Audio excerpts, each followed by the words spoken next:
What's going on? Pre-show. Please go ahead and share. Let everybody know we in the building.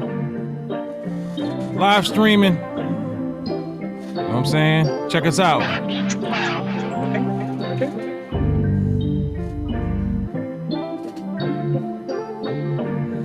Right, DJ Wild Body. How's it sound?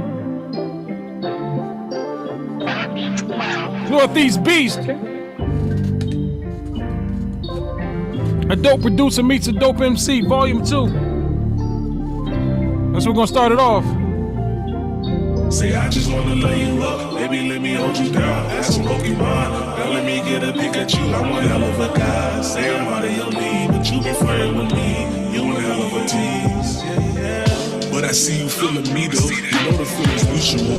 Calling your embracing in no place I really be though. I'm just half a diameter, you can beat my whole ratio. Feeling like I made a shot foul with the free throw. Swear to God you got me up higher than the eagle. All the ass in them jeans when it should be illegal. I'ma call you coming cause you know that you a star. You the boys with you all shining on them looking real. Dedication, love, patience, bodies touching, goodness gracious, swear I wish upon us all. God bless me and there you are. Standing here in my presence, love is a gift, I am rapid, receive the message. One hell of a guy, I can tell by the way you look at me, but here's looking at you. You hold me down and I salute you, queen. Now let's get into them jeans, thicker than the snicker. Sexy lips all in my face and make me wanna kiss them. Attitude sometimes make a nigga wanna get with you, but I know you got my back, you painted a solid picture. I just wanna lay you up, baby let me hold you down. Ask some Pokemon, now let me get a pick at you. I'm one hell of a guy, say I'm out of your league, but you be flirting with me, you one hell of a tease.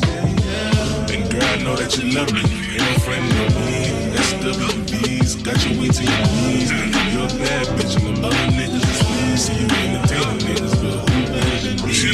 You the whole package, then I'm special delivery. You and I like a puzzle, cause we fit so perfect. You know I've been wanting you, and that ain't no mystery. Girl, let's go and make love and let her.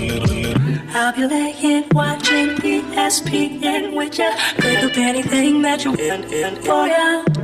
I'm every woman, it's all in me. I'm perfect.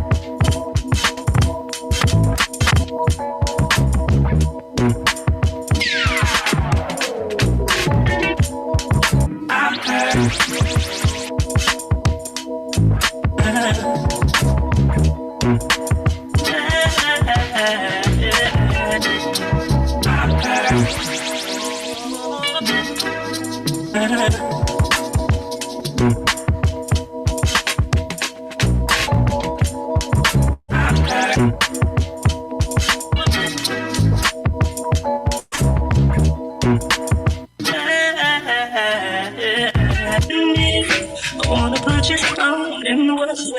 Baby, take it slow, get your mind ready. You're about to fall in love.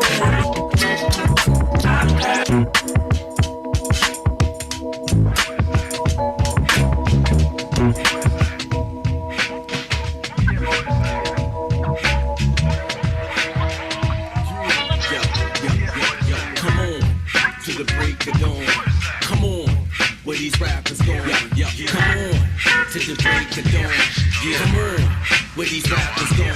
Yo, new installment, yo, the word is up. Same as it ever was. Make the fine lady shake their vertebrae. New installment, yo, the word is up. Same as it ever was. Make the finest lady shake their vertebrae. New installment, yo, the word is up. Same as it ever was. Make the finest lady shake their New installment, yo, the word is up. Same as it ever was. Make the finest lady shake their New installment, yo, the word is up. Same as it ever was. Make the finest lady shake their vertebrae. You be falling, you'll be murdered up. Flame is how my birth erupt. Love the grab is simple, like the herbals up. Make it like fox deep, so don't push it. The brother that push back, crack, but never took it. That mumbling, ugly shit, can't overlook it. I level out, straighten these cats, they flows crooked. Meter, yo look, I robbed the gravy train. Feature these MCs, no hooks, these rappers ain't gon' bang. We the people, straight up and down like church people. Equivalent to diesel for the old and feeble. Look at here, the best to ride prepared for this. First come, first serve, we ain't playing pair for kids. I ask Swift, what's the next movie that kill? Cutting niggas off as if I were electric bill. Come on, to the break of dawn.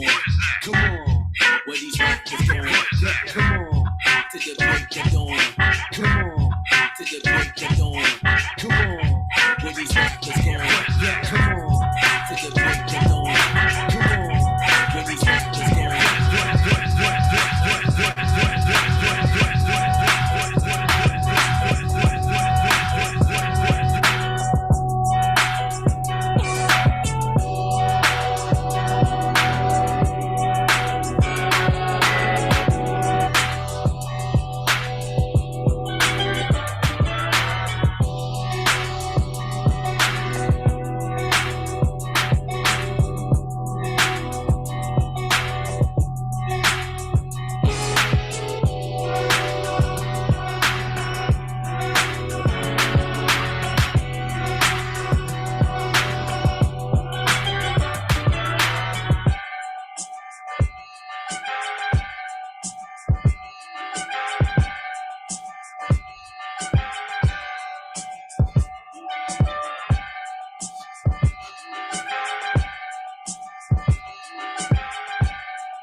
Scientific, marvelous arsonist. Duck when the gods spit this arsenic. Autistic, retarded, cold-hearted. Scientific, marvelous arsonist. Duck when the gods spit this arsenic. Autistic, retarded, cold-hearted shit. Off with his head for arguing. His whack MC season and I'm going hunting. You're the target, man. Often I snap and start to snatch hard, so back off it before auctioning body parts. Try and latch on the words of this authentic marksman. Thoughts blend and form the skills I harness. Step inside my office, hear them dogs barking. I'm all pit, locked on your mind, I can't get off it. Only feed me that raw shit, cause you are what you eat. I'm lost in the beat, there's laws in the street you must follow. I'm off limits, my thought speed's endless, dropping fire embers. The type of nigga you admire my existence. My rhymes bend your dentures and enters your appendix. I'm a gold medalist in this rap Olympics. Hurdle the track, I swim through flows and toss verses like a javelin across distances you can't imagine. Jabbing your skin with magical hymns and street anthems. Grabbing men, attack them back, smack them, give them aspirins. I masturbate words, the verses, the orgasm, bitch. Somebody help me. See, I assume that just hop on this track and spaz out. Lash out, cast out doubt, whatever that's about. Cause I'm a beast, I'm a monster, a villain. Contrary to any belief, devour that power to cower words together. I'm not the first to better, but worth the endeavor to lend me your ears and hurt these letters. Thirsting for pleasure, that's a burst of his energy. Synergy with his pen and he's heavenly with this melody. Enemies best beware of him. Forced to be reckoned with heckling, conscious tampering evidence. I'm a hammer that's hammering relevance. And you the nail, I won't fail to tell you about your flaws. But I hail from a time of tough tail. You get the paws, claws out that sawed off or saw y'all in half and leave your seesawed on the grass. I foresee I seen y'all under that, and that's 6 feet. The maggots feast all on your ass. So please believe me, it's season up like a seizure. Caesar be the toughest among you, season class. My season is past. Oh no, oh no. Somebody help me. Yo, slap me 5 on the black hand side and just slap me 5 on the black hand side and just watch how these stars align. I pen these lines when my mind combined with the tree that make my cipher divine. When I rhyme, shit is chiropractic. You feel it in your spine. Now let's get it cracking and crack a bottle of wine. Cause it's time for some action. Like picking times on the front line snapping. So when I write a verse, I be praying for some traction. Give them all substance, no money and fashion. I rap better, but these niggas keep passing me by. From the far side, my life keep flashing. My kids need to eat, I need my front and my back end. Up front, so up jump the dividends. For we have the buggy on many men who wears them palm me. Niggas send them in. I keep it on me, submitted to train with the ill intent. It's cool that y'all didn't get it. All in the mustard, but can't catch up. Same shit, different, so let where y'all backed up. We from a block where you back niggas down the back up. Killer beast, this the name that you won't forget. Word to Robin, Red X, this some new shit. Killer Beast, this the name that you won't forget. Word to Robin, Red X, this some new shit. RNS, Cuba G, that's the G code. South to east, like we moving weight on the road. Even though it's ego and pride in me, I'm keeping them. Live, love, life, let's just DJ Wide Body. But I never stop reaching them. A wise man ain't wise if he ain't teaching them. We done turn lemons into lemonades. We done turn limits into limitless. If you ain't getting with the premises, we done came further than what the ending is. Yeah, this is the life I live for. Money, power, respect, but now I need more. I ain't stopping till I help the ones that help me. About to show the world who killer be. Cause I'm making this music, pushing my limits, setting my goals. Hating me, showing no love, plotting my fall. Bucking these bitches, chasing this money, curving these O's. Living this life, being the G, till they bury me deep. Gotta go hard, hard, hard, hard, hard. I'm from a time when you rhyme like this and went hard. It's all about the ball, now bitches and flashy cars. And playing was, man, this shit was so raw that you can feel the pain like you pain. The shit is so flawed. You can't tell niggas from the bros. Skinny jeans got these rappers looking off. These niggas fraud, pussy cats get the claw. So fuck the radio and all these whack ass songs. Once you turn the track on, I black out the transform. When it come to the music, we stand strong. I own, we stand on. No cosigns or handouts. Your music running the mill, our shit stands out. Please believe every step we take is planned out. We tired of praying for this shit to really pan out. So please stand down before you head man down. Cause I go up in the roof and act a damn clown. I go up in the roof and act a damn clown. Please stand down before you head man down. Believe every step we take is planned out. The God trans. Homie, I'm here cause I gotta do it. The way the snare hits my soul is a different movement. One of those that I feel you should get into it. No gas, I ain't on no high balloon shit. You niggas is Lil Bill. Can't fit the hat you wanna wear, so please chill. Name make mo, but indeed I do kill these beats. It's a feast, I'm a beast. Northeast is where I'm from. Throwing in a gentle reminder, I'm so laid back like your grandpa's recliner. Still tearing down walls like I'm beating vagina. Going hard till I feel my time's up. Or should I say, damn, didn't catch it, you'll get it later, clown. This is just exercise, I keep a couple 16s round. Watch how me and my fam wanna hold it down.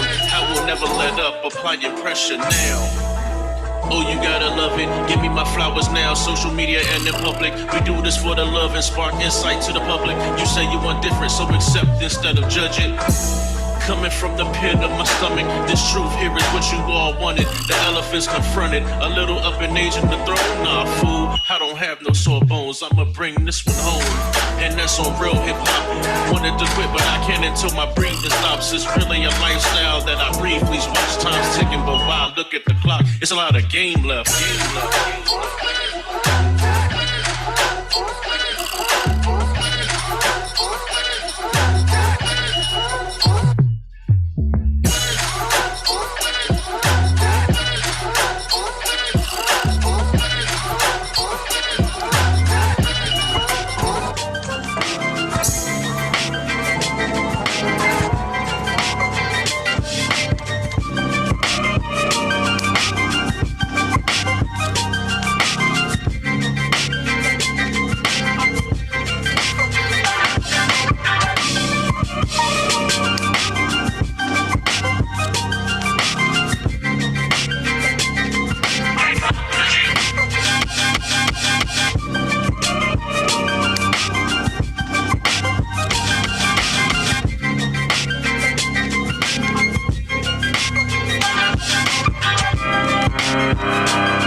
section. You know, second guessing the cats up in my section.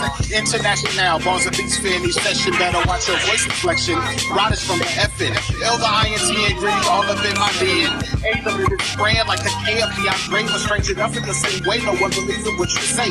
Turn 16 bars to a clinic, go hot and rip it. You get a free tea plus a free melon. You clip shit. Spin it, then I zip it. Ring riders, now it's hip drop. The wide body keep a slap like a pimp's car. My tail's ancient as Ishmael, Ishtar. D-O-M-B adding on like the miss part. I went from going green with G and with Windstar to better things a nigga clean as a centaur. Talking reckless, pray God you made it this far. Be no second guessing the cats up in my section. International, bars of beats fairly session. Better be no second guessing the cats up in my section. International, bars of beats fairly. Be no second guessing the cats up in my section. International, bars of beats fairly session. Better watch your voice inflection. Riders from the effing. INT and gritty all up in my DNA. The lyrics spraying like the KFD. I'm Dre, but strange enough in the same way. No one believe in what you say. Turn 16 bars to a clinic, go hot and rip it. You get a free tea plus a string, now let you clip shit. Spit it, then I zip it. Wind virus, now a tip jar. That wide body keep a slap like a pimp's car. My tail's ancient as Ishmael, you Ishtar. D-O-M-B adding on like we miss par. I went from blowing green with Gene and his Windstar to better things a nigga clean as a centaur. You talking reckless, praise God you made it this far. Cause I put you in your place like a witch jar. Go against me and I'll get the best of you. In a fight, go against me and I'll get the best of you. In a fight, go against me and I'll get the best of you. In a fight, I like bag beats, fitness, and niggas. If it's a plot I gotta dig, well, go figure. Ain't no story gon' get you out of this purgatory. HPMI is searching for me. So gon' pull up, you know we gon' cook up. The minute that you look up, your whole body hook up. Leg twitching, you niggas bitches don't get it twisted. My first bar, set it off. I ain't a kid, don't play around. A class act, I'm ducking if I gotta for the playground. So chill before I make you learn the hard way. This for your set like I shut down Broadway. Ain't no parlay, I'm butter, you parquet. You're like Bill Witten, shit what y'all say. So be cool, you fool, or get cool. Move through around things that's got nothing to lose. So it's the boom boom.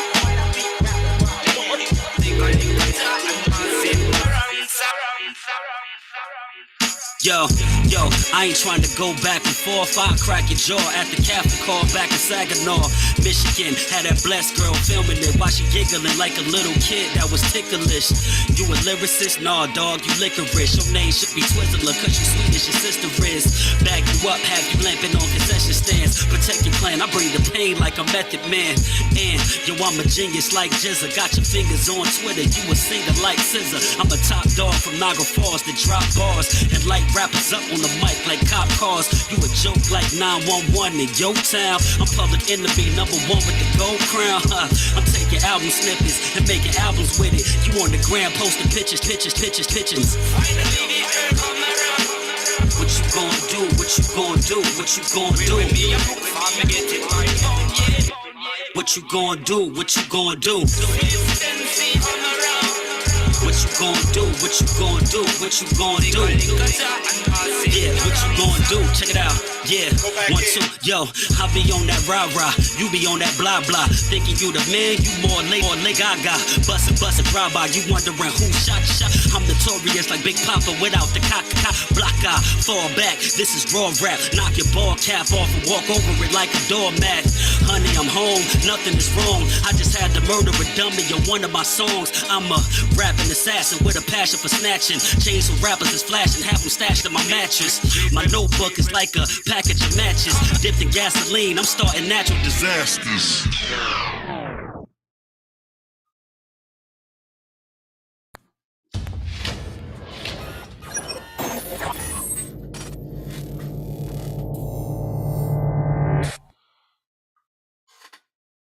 Ten, 9, 8, 7, 6, 5, 4, 3, 2, 1, 0.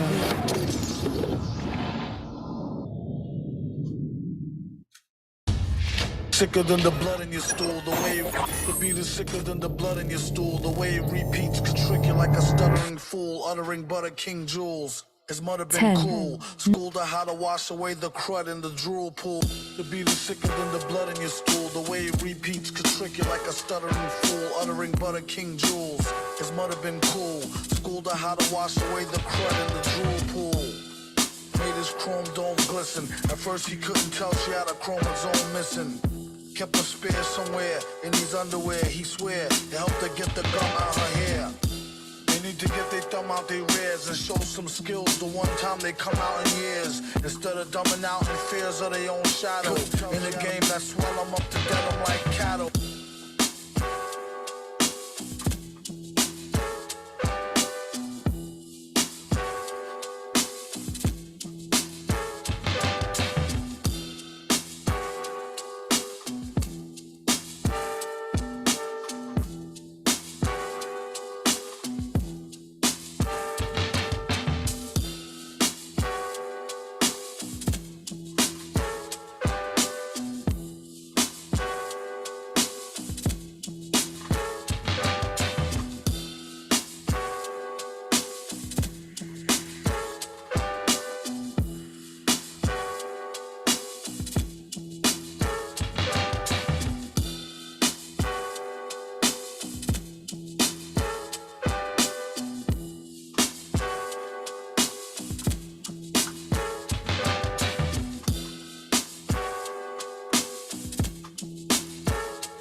Welcome, welcome, welcome. It's about that time. We're back. Talk that stuff. DJ Wild Body here. Trying to fill the room, waiting for some panel members showing up. Hopefully, took a couple of weeks off. Glad to be back. Once again, DJ Wild Body here on this second day of April. It's Talk That Stuff. Grown Folks Hour, Variety Hour, anything if you will. Let's meet the panel. Let's meet the panel. Up first, from Jersey, now in Atlanta area. Ladies and gentlemen, give it up for See Me Hustle. Loud as shoestrings, nigga. And from Flint, Michigan, ladies and gentlemen, let's give it up for the comrade, Wad Wallace. What up, wide body? You all right? I'm chilling, man. Great day. Good to be here, man. I'm DJ Wild Body and Talk That Stuff. 4-2-23. Let's get it. Let's go.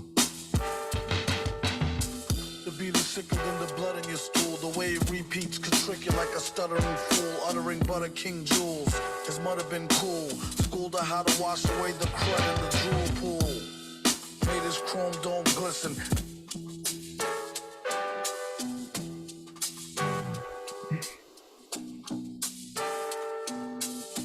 Man, what's going on? Hey, how's everybody out there? Shout out to the chat out there, everybody tuning in. Also, shout out to people catching us back on the playback.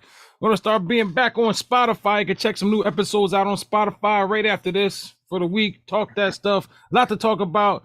A lot to talk about. Been away for a couple of weeks. Needed some rest, but we're back here. Hopefully, you haven't left us and you're coming back. Some of the panel left, but, you know...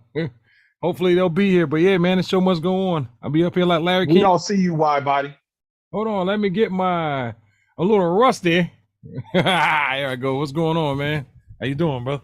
What's up, man? I don't have my ring light, so I'm probably sitting in the dark a little bit. My bad. You actually got good, the lighting's not bad at all, bro. Actually. Word up.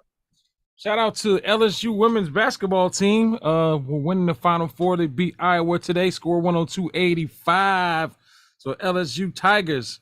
Shout out to the coach, whatever the hell she was wearing. Did you see her outfit, man? I did. She was on her Linda Ronstadt swag today. Wow. Her Reba McEntire swag. Did you see the last outfit she had on? No, with the flowers man. On that joint? Nah, man. I'm looking at one with the pink. She got the pink flowers on the Yeah, right. All she missing is the soda pads, man. We got ourselves some 80s stuff. Right, exactly. What's up, See Me Hustle? You there? Yeah, shout out to them. Oh, he's not here. He's here in spirit, yeah. I'm allowed to choose the niggas. Right, exactly. Yeah, so tonight the men's are gonna be the men's and them. They're gonna be playing San Diego State, number 5 against 4 UConn. That'll be a barn burner. I haven't really been following the brackets. I usually used to get in the brackets just for the fun of it. You guys, you still following the brackets? I'm not.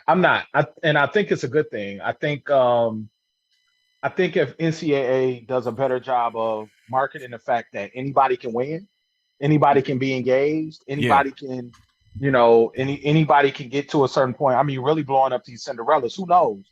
Right. I didn't see Florida Atlantic coming. And I think that you see parity between, you have teams that have great talent versus teams that have played together and really developed strong chemistry and have really developed like an identity as a team.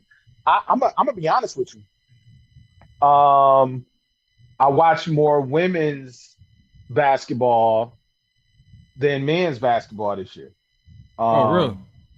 Yeah, and I mean, I think that it's kind of, what I'm saying. I think that the one thing that has been missing is the personalities, getting to know the players, getting to know, I've been following Caitlin Clark for a minute now, right? Because she's Big Ten, right? Mm-hmm. And I mean, to see how she took over that game 2 games ago, I think. Shout out to women's basketball. It was just, I mean, it was hooping. Shout out to women's basketball. They came a long way, man. I mean, like you wouldn't have did this 10 years ago. No. Right. No. And I think it's okay to say,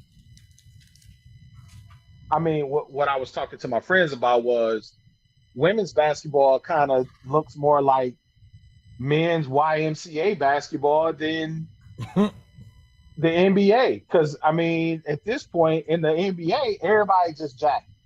Right. You got crazy athleticism. Some guys playing above the rim, but the majority of guys is just jacked. And so this looked more like YMCA basketball than anything else that's out there. Mm-hmm. High school women's basketball, it's a lot of falling down.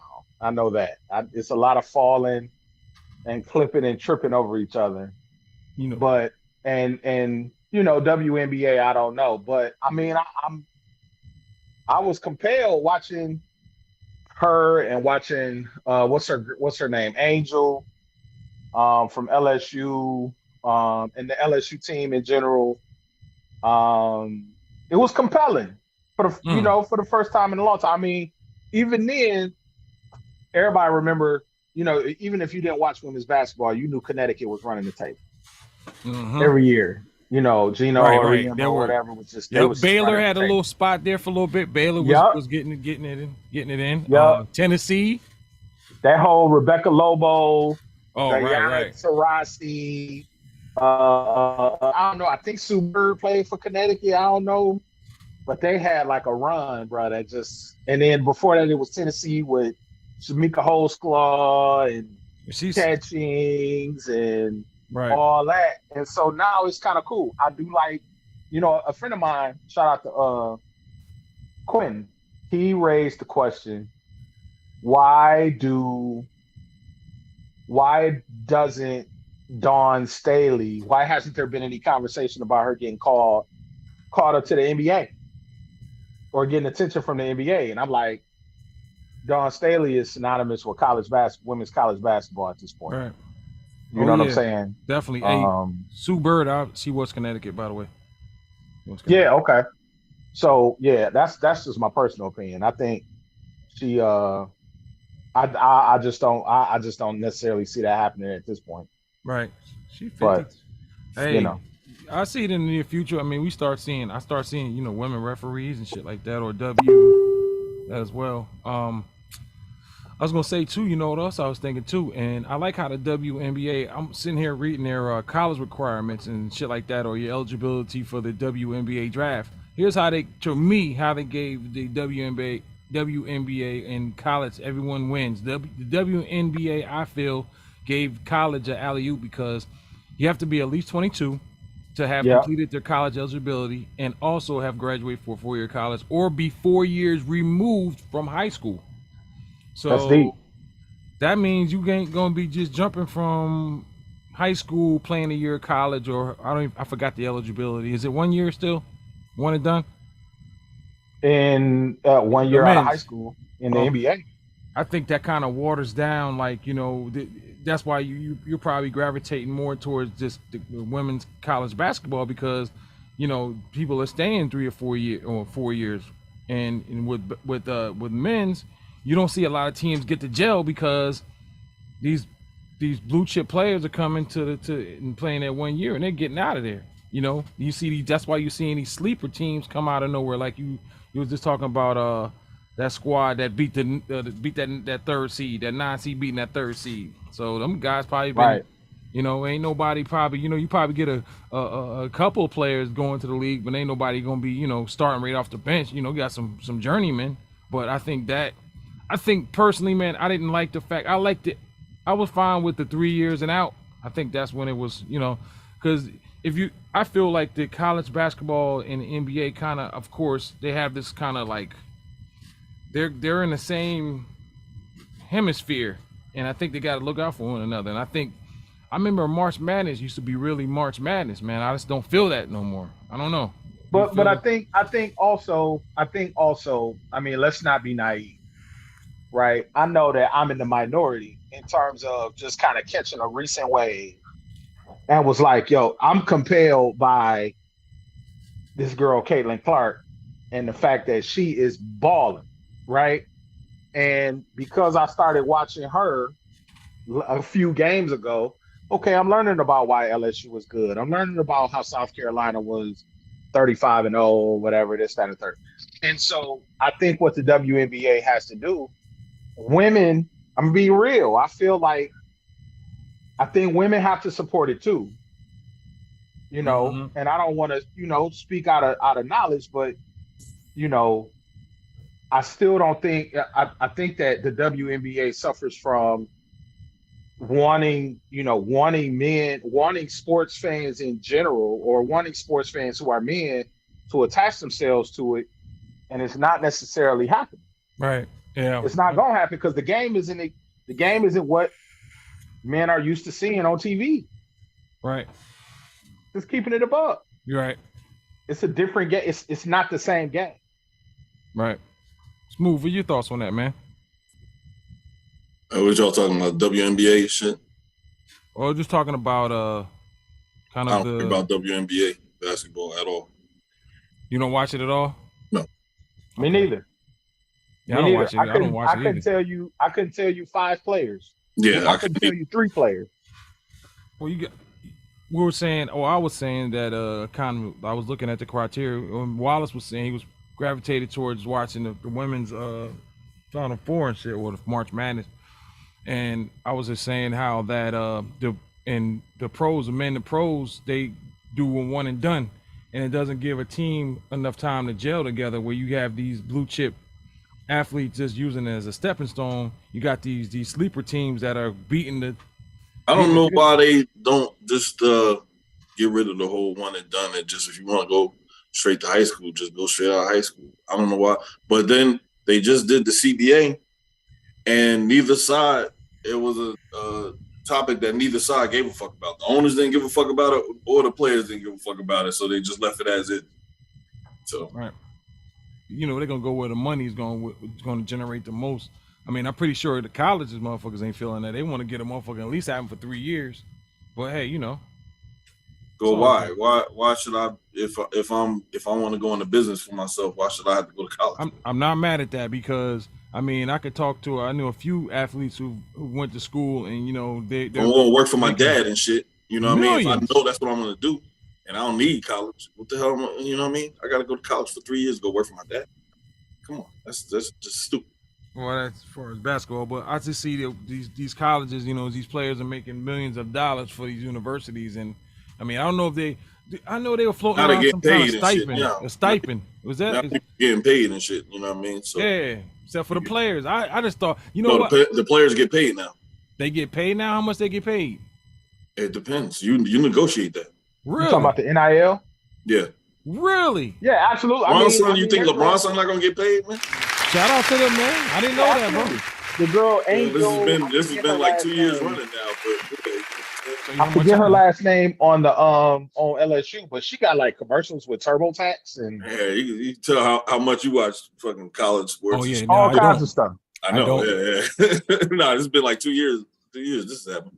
I did not know. Shout out to me. Shout out to me. That's why they're gonna be able to bring back college football to the game in 2024. Oh, shout out to that. Now that I remember the first 94, man. The first college on college football on the Genesis, man. Oh, that was the game, man. Wow. That was the game. I remember I put Madden down for a while. It was what was it called? Bill Walsh. Bill Walsh. That was the first college game. Bill Walsh football, man. Wow. Yeah, shout out to that game. Hopefully they'll make it because they, college them when they did before they stopped, producing it. I didn't like it too much, man. I just think it was cardboard players, whatnot. But shout out to the college, man. College, I mean, they make enough goddamn money. Shit, share a little bit of the wealth. They can get sponsors and commercials and shit now, and that's all right, man. Yeah. Shout out to them. A little bit. Want to talk about tonight. I want to talk about this thing that this question I seen come up, and it was kind of made me think a little bit about that. But I was looking at something else as well. Andrew Tate's out of jail. Everyone know about Andrew Tate getting out of jail. He's on house arrest, I believe. I did not know Andrew Wiggins was missing. Missing? Well, he's been gone since February. They don't know. Oh, yeah. Y'all talked about it. Didn't y'all talk about that shit? We were talking about his child might not been his. It was. I think those rumors have been debunked though. But I guess he took a leave of absence from the Warriors in February and hasn't been. No one knows where he's at, and they were just saying his girlfriend hints at his current whereabouts. So Andrew Wiggins, man, freaking nutcase. Oh yeah. So so he took. Holy shit. He took time from the team. Right. He took time off the team because he was dealing with a personal matter. What the speculation is. Yeah, no one knows what their personal matter is. People, you got idiots that gonna speculate like a motherfucker. Speculate and shit. There is speculation. Yes. I heard it on Facebook. His baby mom's cheating, but this all dumb shit that people come out with. You know what I mean? It better be personal, man, because that man is playing pro. Listen, I'm not trying to tell nobody. They got permission from the team. Yeah, man. I just don't like that. But hey, who am I? I mean, I remember Ron Artest wanted to take some time off to record an album. He really went in the coach's office with that shit. Like, yo, coach, I think. But he didn't get paid though. He didn't have permission from the team. He needed time off. He got his time off. Oh, he got it with pay. I don't think they grant Artest that time off for that. He was doing that album. Yeah, they told him go ahead. You just don't get paid. Yeah, that's crazy. Yeah, Andrew Wiggins got permission for the team. He's getting his full paycheck. I hope he's all right. I hope it ain't nothing that's Who knows what the fuck it is, bro? He's not saying. He'll tell us. But here's what I don't like. His girlfriend is now hinting where he's at and all that other shit. If it's gonna be personal, let it be personal. Don't put it in the fucking news. That's all I'm saying. NBA standings, man. Let's see what we got here, man. In the East, we got in the 5 spot, the Knicks 45-33, man. That's a boo. Right. 4th place, we got the Cavaliers 48-30. 3rd place, 76ers 51-26.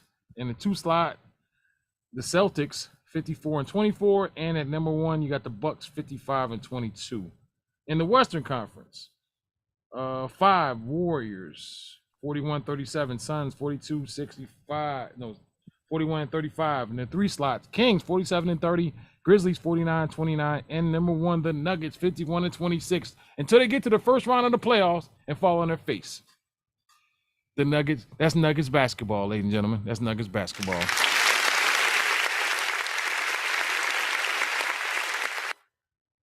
I don't know. What we got? You think the Nuggets can do it? Think the Nuggets can get it done in the playoffs, man? I think on paper, What do you mean by get it done? if they can play, if they can defend, if they can defend, and what do you mean go to the finals? Yeah. Over who? I'm looking at them. I don't know. Whoever the over the playoffs. Grizzlies. Well, all right. Over the Well, so Grizzlies. here's the deal in the Western Conference. Denver, by far and away, is the best team out in the West. Yeah. I don't see nobody stay. They got the best player, probably, if not the best player in the NBA, number 2. So right now in the NBA, you probably got Giannis, probably number 1, and you got, I say Jokic. I put Jokic at number 2. You can say Doncic. You know what I mean? It's all foreign motherfuckers. But right now, the Nuggets are controlling shit in the West. So I don't see anybody stopping them out West. Memphis, if they get it together, but they too young, man. You just don't see young teams. You don't see young teams make those kind of runs. Like, I can see them maybe in the championship game, but I don't know. And other than that, it's pretty much a clusterfuck out West. Yeah. Denver's been there. Denver's been up and coming for years. So I think this is their time and shit. You know what I'm saying? So Suns, you think the Suns, their time went away a couple years ago, right? I thought the Suns would be right back in the well, this is a different Suns team. They got Kevin Durant now. So think they can make a run? You think if any team can make a run out West, it would probably be them. But I don't think they got work for the Nuggets. And especially if they got to play them in the second round, that's going to be a tough. Right away, right. It's going to be a tough matchup for them, yeah. Lakers, 8th spot, 39-38, making a run. The Lakers, they're in the playoffs if the season would end today. Nah, in the NBA, they have a play-in tournament, so only the top 6 teams get in.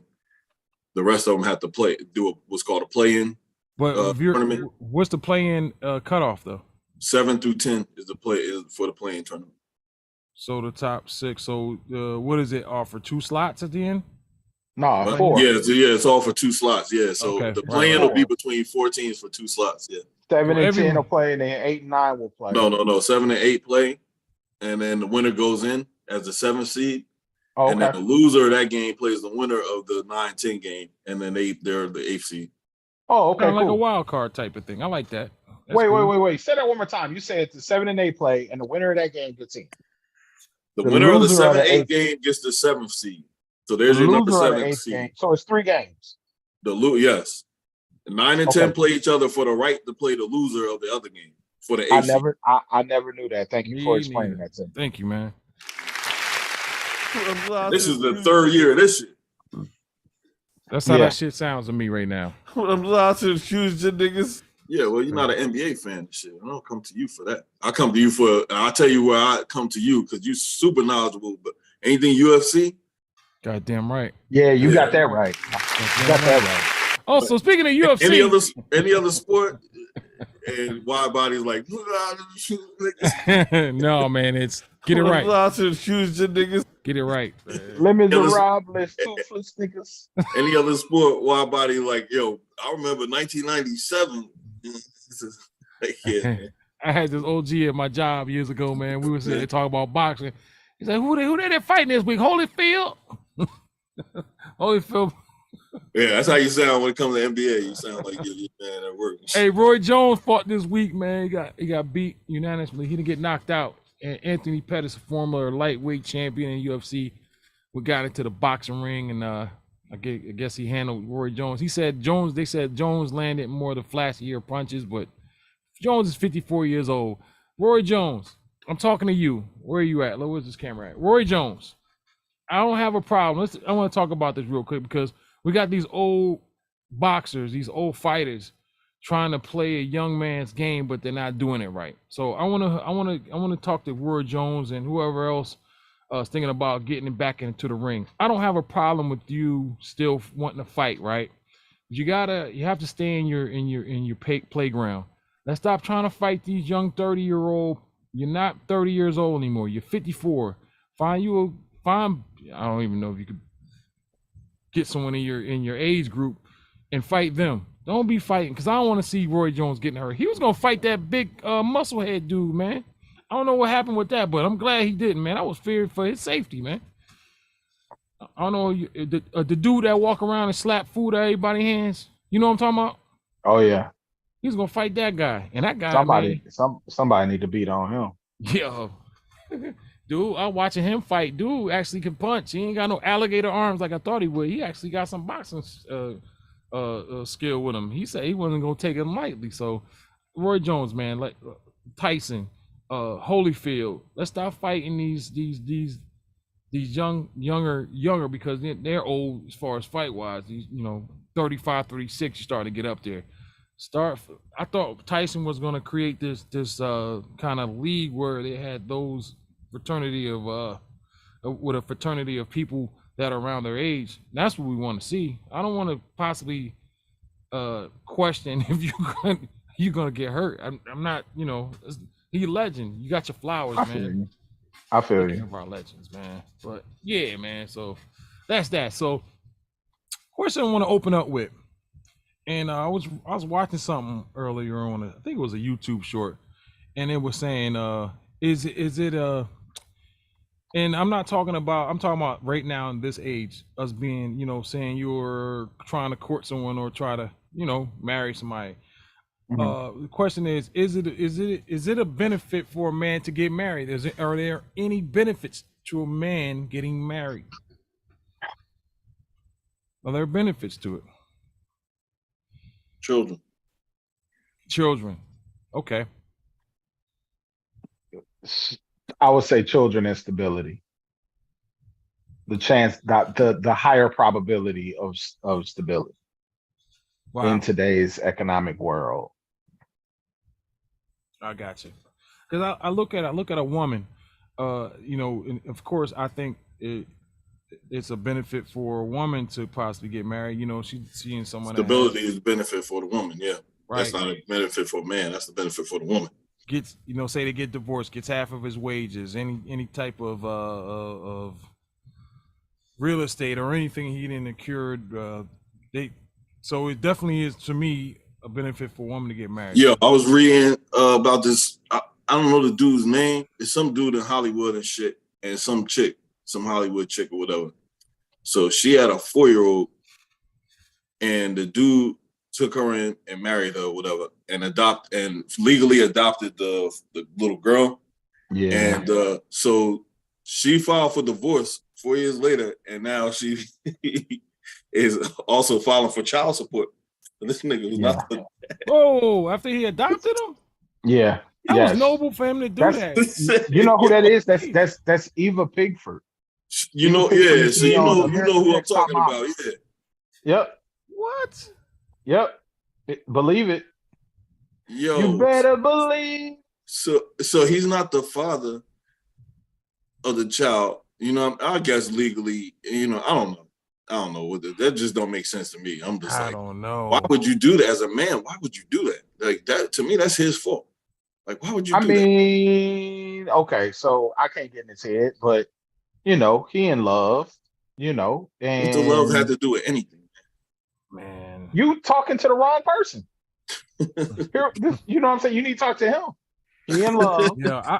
He'll find out now. He'll be. I'm not saying that's logical, but he in love. This, that, and the third. I mean, now, if he was thinking, he would have known that this would have been his.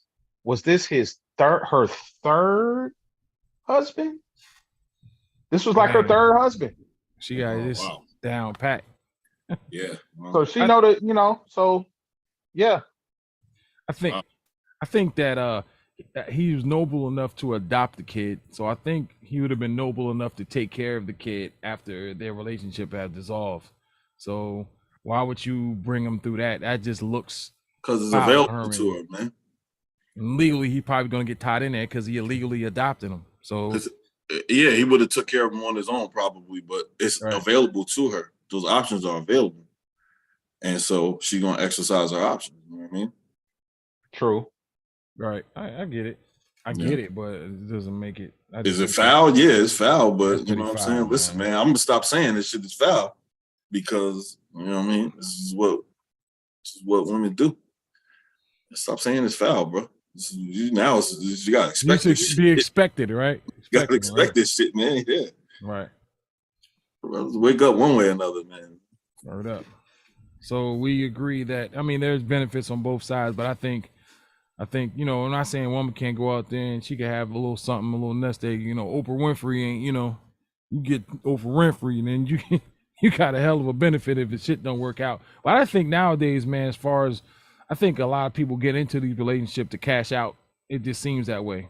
And I don't think it's the same, man, as it was 20, 30 years ago with relationships and stuff, man. You look, you go to school, you know, you grow up, you try to find your mate to have kids with, you do that.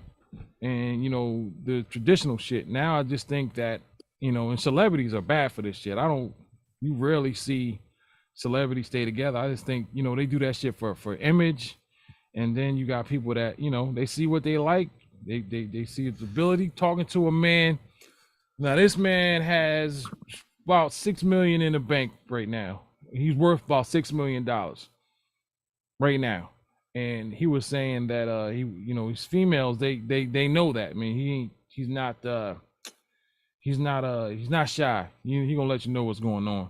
So he was saying that there's one female, she wants to be with him so bad, and he can call her all kind of shit, and she would forget about it because she would let that shit slide because she sees the bottom line. Oh, he can call me this word here. That's this word that ain't gonna hurt. I'm still going for that shit right there. I'm going for that security and shit. So she's willing to risk her respect and whatever. She don't care about that. This is new to you? Line. Is it new to me? Kind of new to me, yeah. Wait. She will let him do whatever he wants because he rich? Basically say anything she wants to say. Tell her, treat her any old kind of way. Talk to her like she ain't shit, and she still want to be around. She still want to be with him. And yeah, I can't do it because, you know what I mean, I'm not rich and handsome and shit, you know what I'm saying? Right. Yeah, so, I mean, this is nothing new. This is not new. Listen, I put it on. If you weren't obligated to the things that you are as a man of, you know, who grew up watching men behave in a certain way. Right.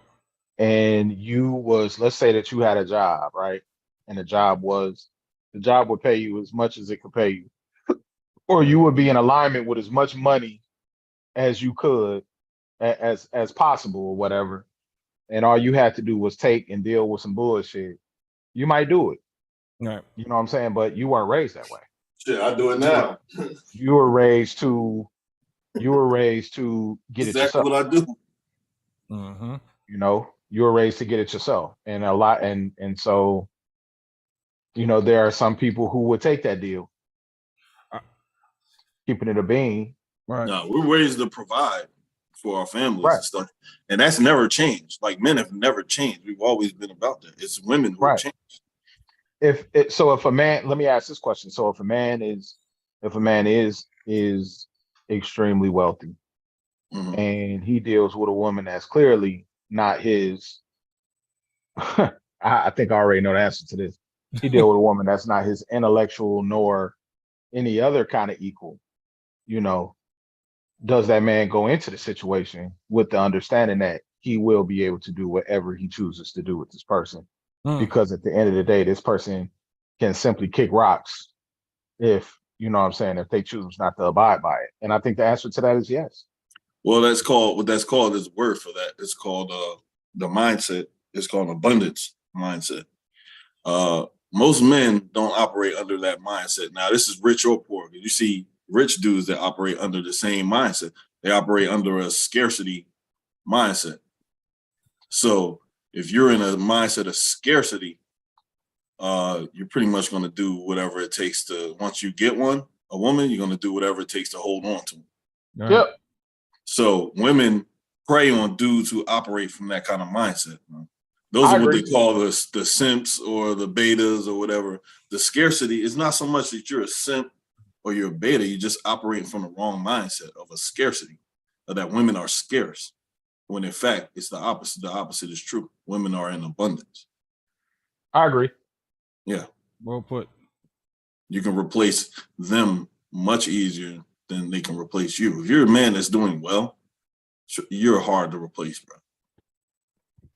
You're way harder than she is to replace. And sometimes you got to let that be, you know, if I was in a situation where I was in a actual relationship, I would let the woman know, like, understand, if you want to go back out there and do your thing, by all means, go ahead, because I'll replace you. I'll have you replace me, you know, in a week. I want to show you. I've seen this one too, man. I just been in the. So I'm going to show you this video real quick. This is about a man who worked he's married now. Worked a 13-hour day. You know what? Hold on. I'll let you watch it.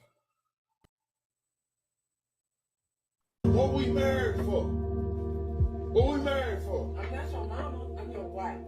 I just pulled a 13-hour shift. I just knew I was gonna come home and have some food on the goddamn stove. And now you playing, man.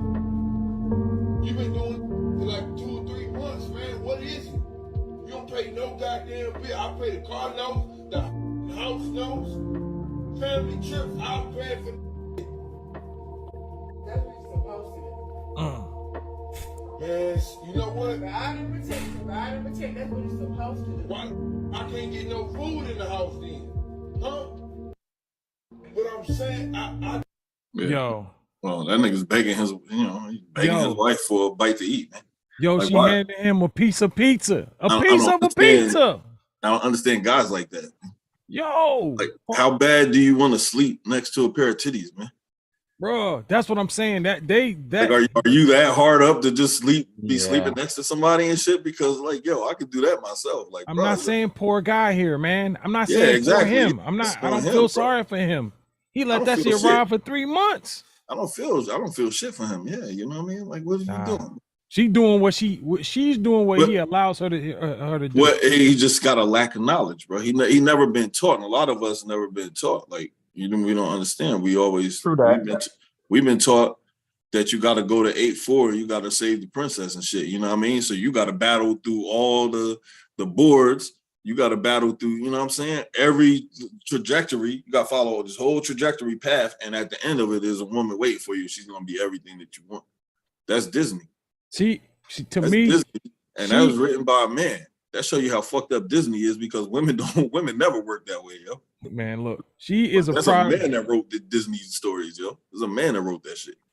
Save the princess, and then you ride off into the sunset with her. This is just written by a man, yo. That show you how fucked up we think. We don't think nothing like women. He made her, man. He made her. He made her. First of all, that shit wouldn't go on 3. They wouldn't get to 3 days. I didn't pull me a 13-hour shift. And what good are you? What are you not paying any bills? What are you? I mean, I don't know. She got kids or whatnot, man. That just pissed me. But I'm more mad at him than her.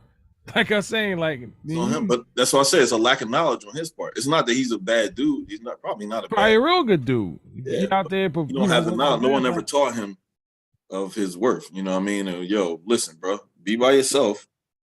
It's okay. There's a lot of dudes are scared to be alone, man. Nah, that's the real truth of the matter is, dudes are scared to be by themselves, yo. That, bro, and they leave with lust a lot. She probably had some goods. He probably was in heaven. Maybe not. We all leave with lust, bro. I mean, what went to me? DNA. What went through the courting process here? What did he say to me? When did he say, "Damn, she gonna make a hell of a wife, a hell of a helpmate"? Like, I don't think she. I'm just speculating here, but they don't seem like or she just stopped cooking and maybe she don't want to be with him. I don't know. But that I don't know how to vet women properly either, man. Man, I say this as a dude. I say this as a guy who didn't know how to vet women properly. When you say vet women, please explain that to our listeners, please. When you say vet women, what does that mean? When you go car shopping, you just get the first car they give you. Oh, okay. You take that home. You happy with that? Afraid to be alone. You take whatever car they give you at the dealership. So as you walk up that motherfucker, they just say, "Yeah, we got this car over here. I'll take it." Is that what you do? You want to start it up? Want to take it for a touch? Nah, I'm good. This is what I want. Only a fool does that, right? I like the leather seats in there, man. I like how them leather seats is looking. Yeah, you should have an idea of what you want. Somebody said that when you pick a wife, do it with your eyes closed. Ray Charles, man, got the perfect wife. I agree. It wasn't Ray Charles. It was man. It's an old saying. Wife. I think I don't remember who's saying it to attribute it to him. They said do it with your eyes closed because we probably do a pretty bad job ourselves of picking. Let me ask you that while we're building on this. So what I'm seeing a lot of, man, and I've been just watching shit. Pretty badass dime piece women think. Well, first of all, let me ask a question: does being pretty and being a drop dead gorgeous, No. all the attributes, does that make you a high value woman? No. Of course, because what do men value in women? So we value beauty, youth, beauty. I'll say this. Not at 40 plus. No, Right. fuck. That's Right. not youth. Right. What's that got to do with youth? Right. We value lack of access to men. Okay. Thank you, baby. You know what I'm saying? I don't want to Thank be you. tongue kissing, Yeah, Miss yeah. the local swallowologist and shit. You know what I'm saying? Yeah, I'm just not. I don't want to be doing that, bro. Right. You know what I'm saying? I'm not interested in wifing that up, bro. You know what I'm saying? Yeah, but I've seen it in my time where you know a female, you know what she about, and you see somebody. And what happens to that dude? What do y'all do with that guy? That What does everybody do with that dude? Oh, come on, bro. You know what I mean? That's not what men we don't value. We might put a different type of value on that, but it's not a wifely value on that type of girl. Well, reason why I say this is because I see a lot of decent looking females just feeling like that's their leverage, man, and that's what's propelling them into getting whatever the hell they want. And us as and the simp sector, I agree. Are putting these people on pedestals, man. I mean, well, see, I don't agree with that, but I agree with simps. Them. They should. In fact, it's called there's a word for that called hypergamy.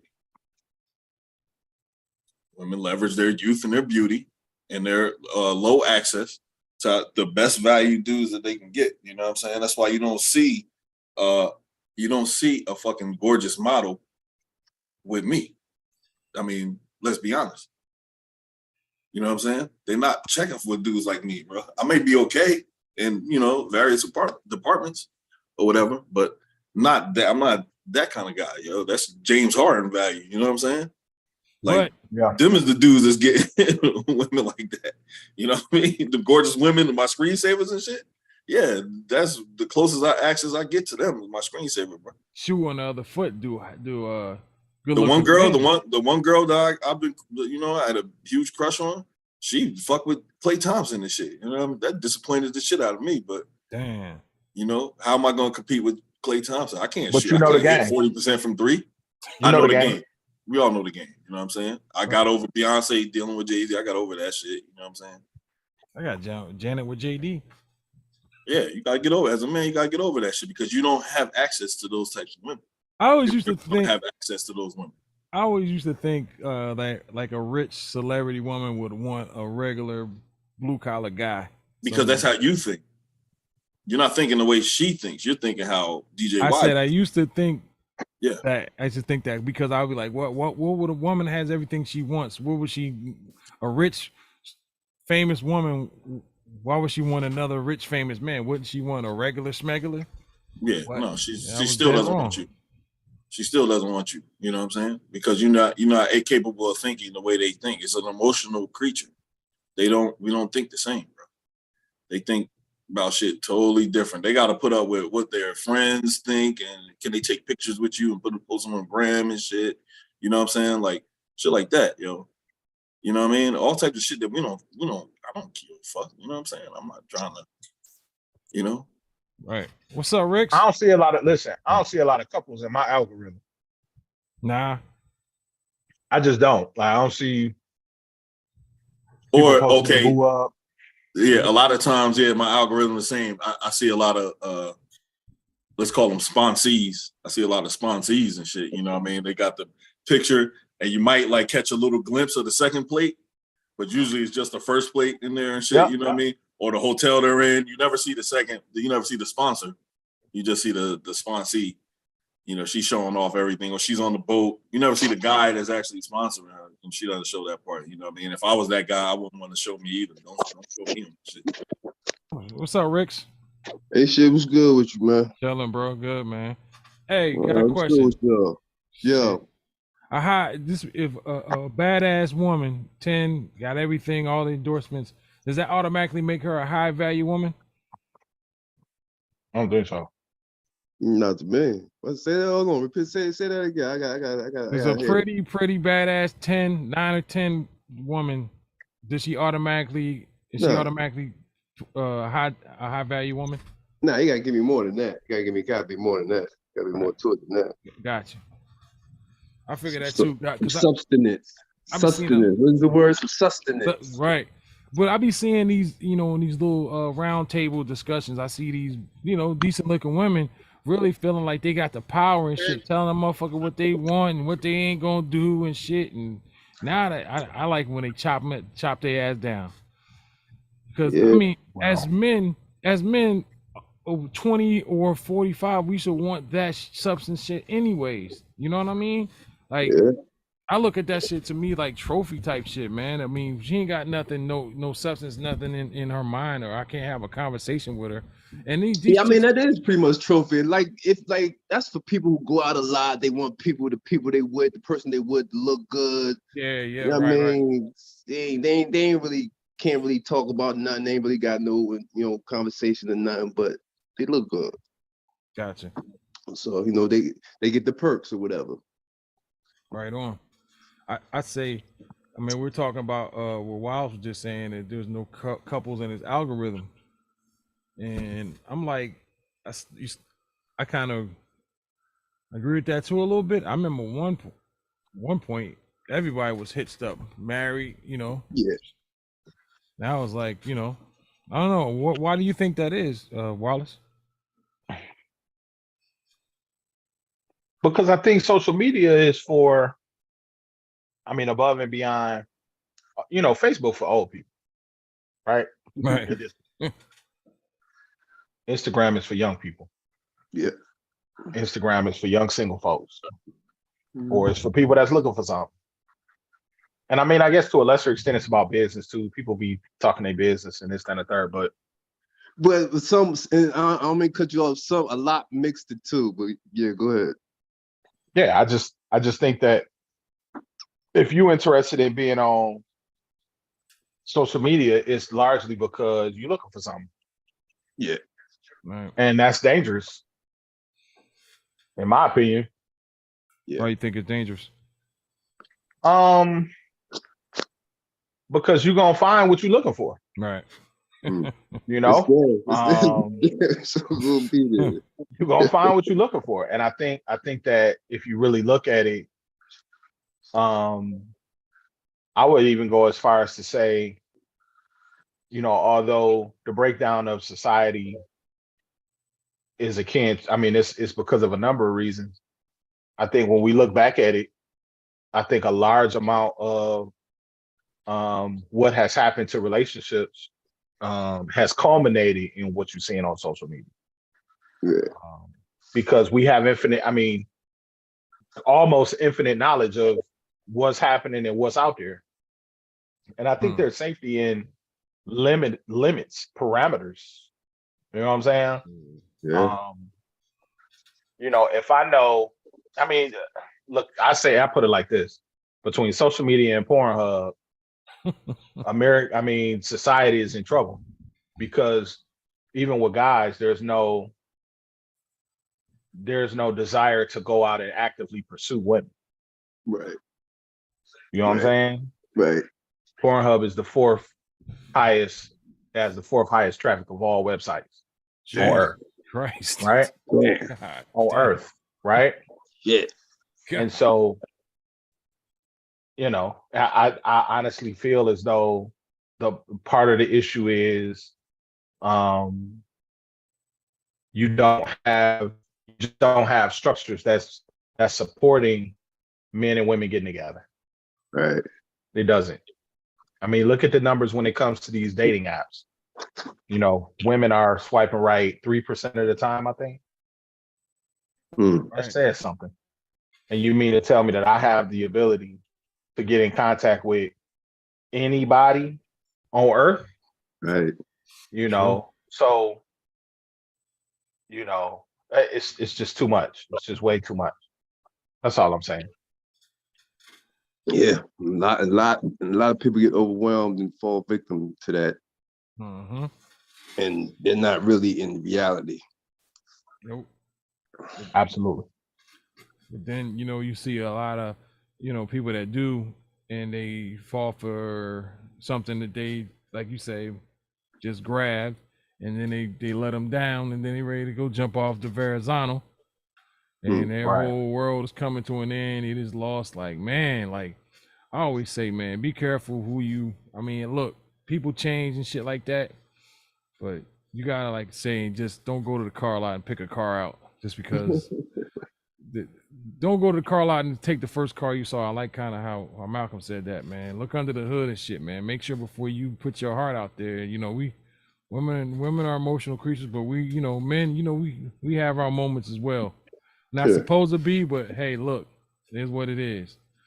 You didn't laid up next to somebody, or you gave your heart to somebody, and it's not all about the money all the time too, man. Like, we like women. We fall for women. Ain't nothing wrong with falling in love with a woman. Nah, Make sure. But know it. But like you say, you gotta know what you falling into though. Don't talk that shit like you ain't know what was going on. You ain't see shit. Mm-hmm. Don't get blinded by the shit. Yep, and I've seen so many times, man, where that shit was dead in the water before it started, but that person wanted to push the issue. Or that on the other foot, that female thought that she could change this male around and told her what he liked to do and what he was gonna do, and she accepted that because I'm gonna make him fall in love with me, and he keep doing the same shit he been doing, and then you surprised when he's still doing the same shit. Now he told you that you want to think you want to work on a science project here, you want to try to customize a motherfucker instead of going out and I never understood that. I see these, people that need to, you need to be more this, you need to be more that. Or female will want to take on a decorating project or something. And we're not wallpaper, man. This is a challenge for him. Something like that challenge, I suppose. Yeah, I can see that too, being a challenge and shit. But a lot of times that shit don't work out because that man ain't trying to conform. Most times that shit ain't gonna work out. Hell no. What? Man, right. I was just playing a video, Rick, about a few minutes. Matter of fact, I'll play it again for the listeners, people that just came on. The guy come home. Yeah, hold on. So check this shit out. Tell me what you think. All right, here we go. I can't come home to a full course meal. What we married for? What we married for? I just pulled a 13-hour shift. I just knew I was gonna come home and have some food on the goddamn stove. And they be playing, man. She had this motherfucker half a piece of her pizza, man. Damn. Been doing for like 2 or 3 months, man. What is it? You don't pay no goddamn bill. I pay the car notes, the house notes, family trips. I'll pay. Man. And you know what? I didn't protect. That's what you're supposed to do. Why? I can't get no food in the house then. Huh? Yeah, you supposed to be cooking and something. Man, Lee's. Hey, 13. Shit. But I was saying I blame him for that too, because he created that monster. That shit when the flu.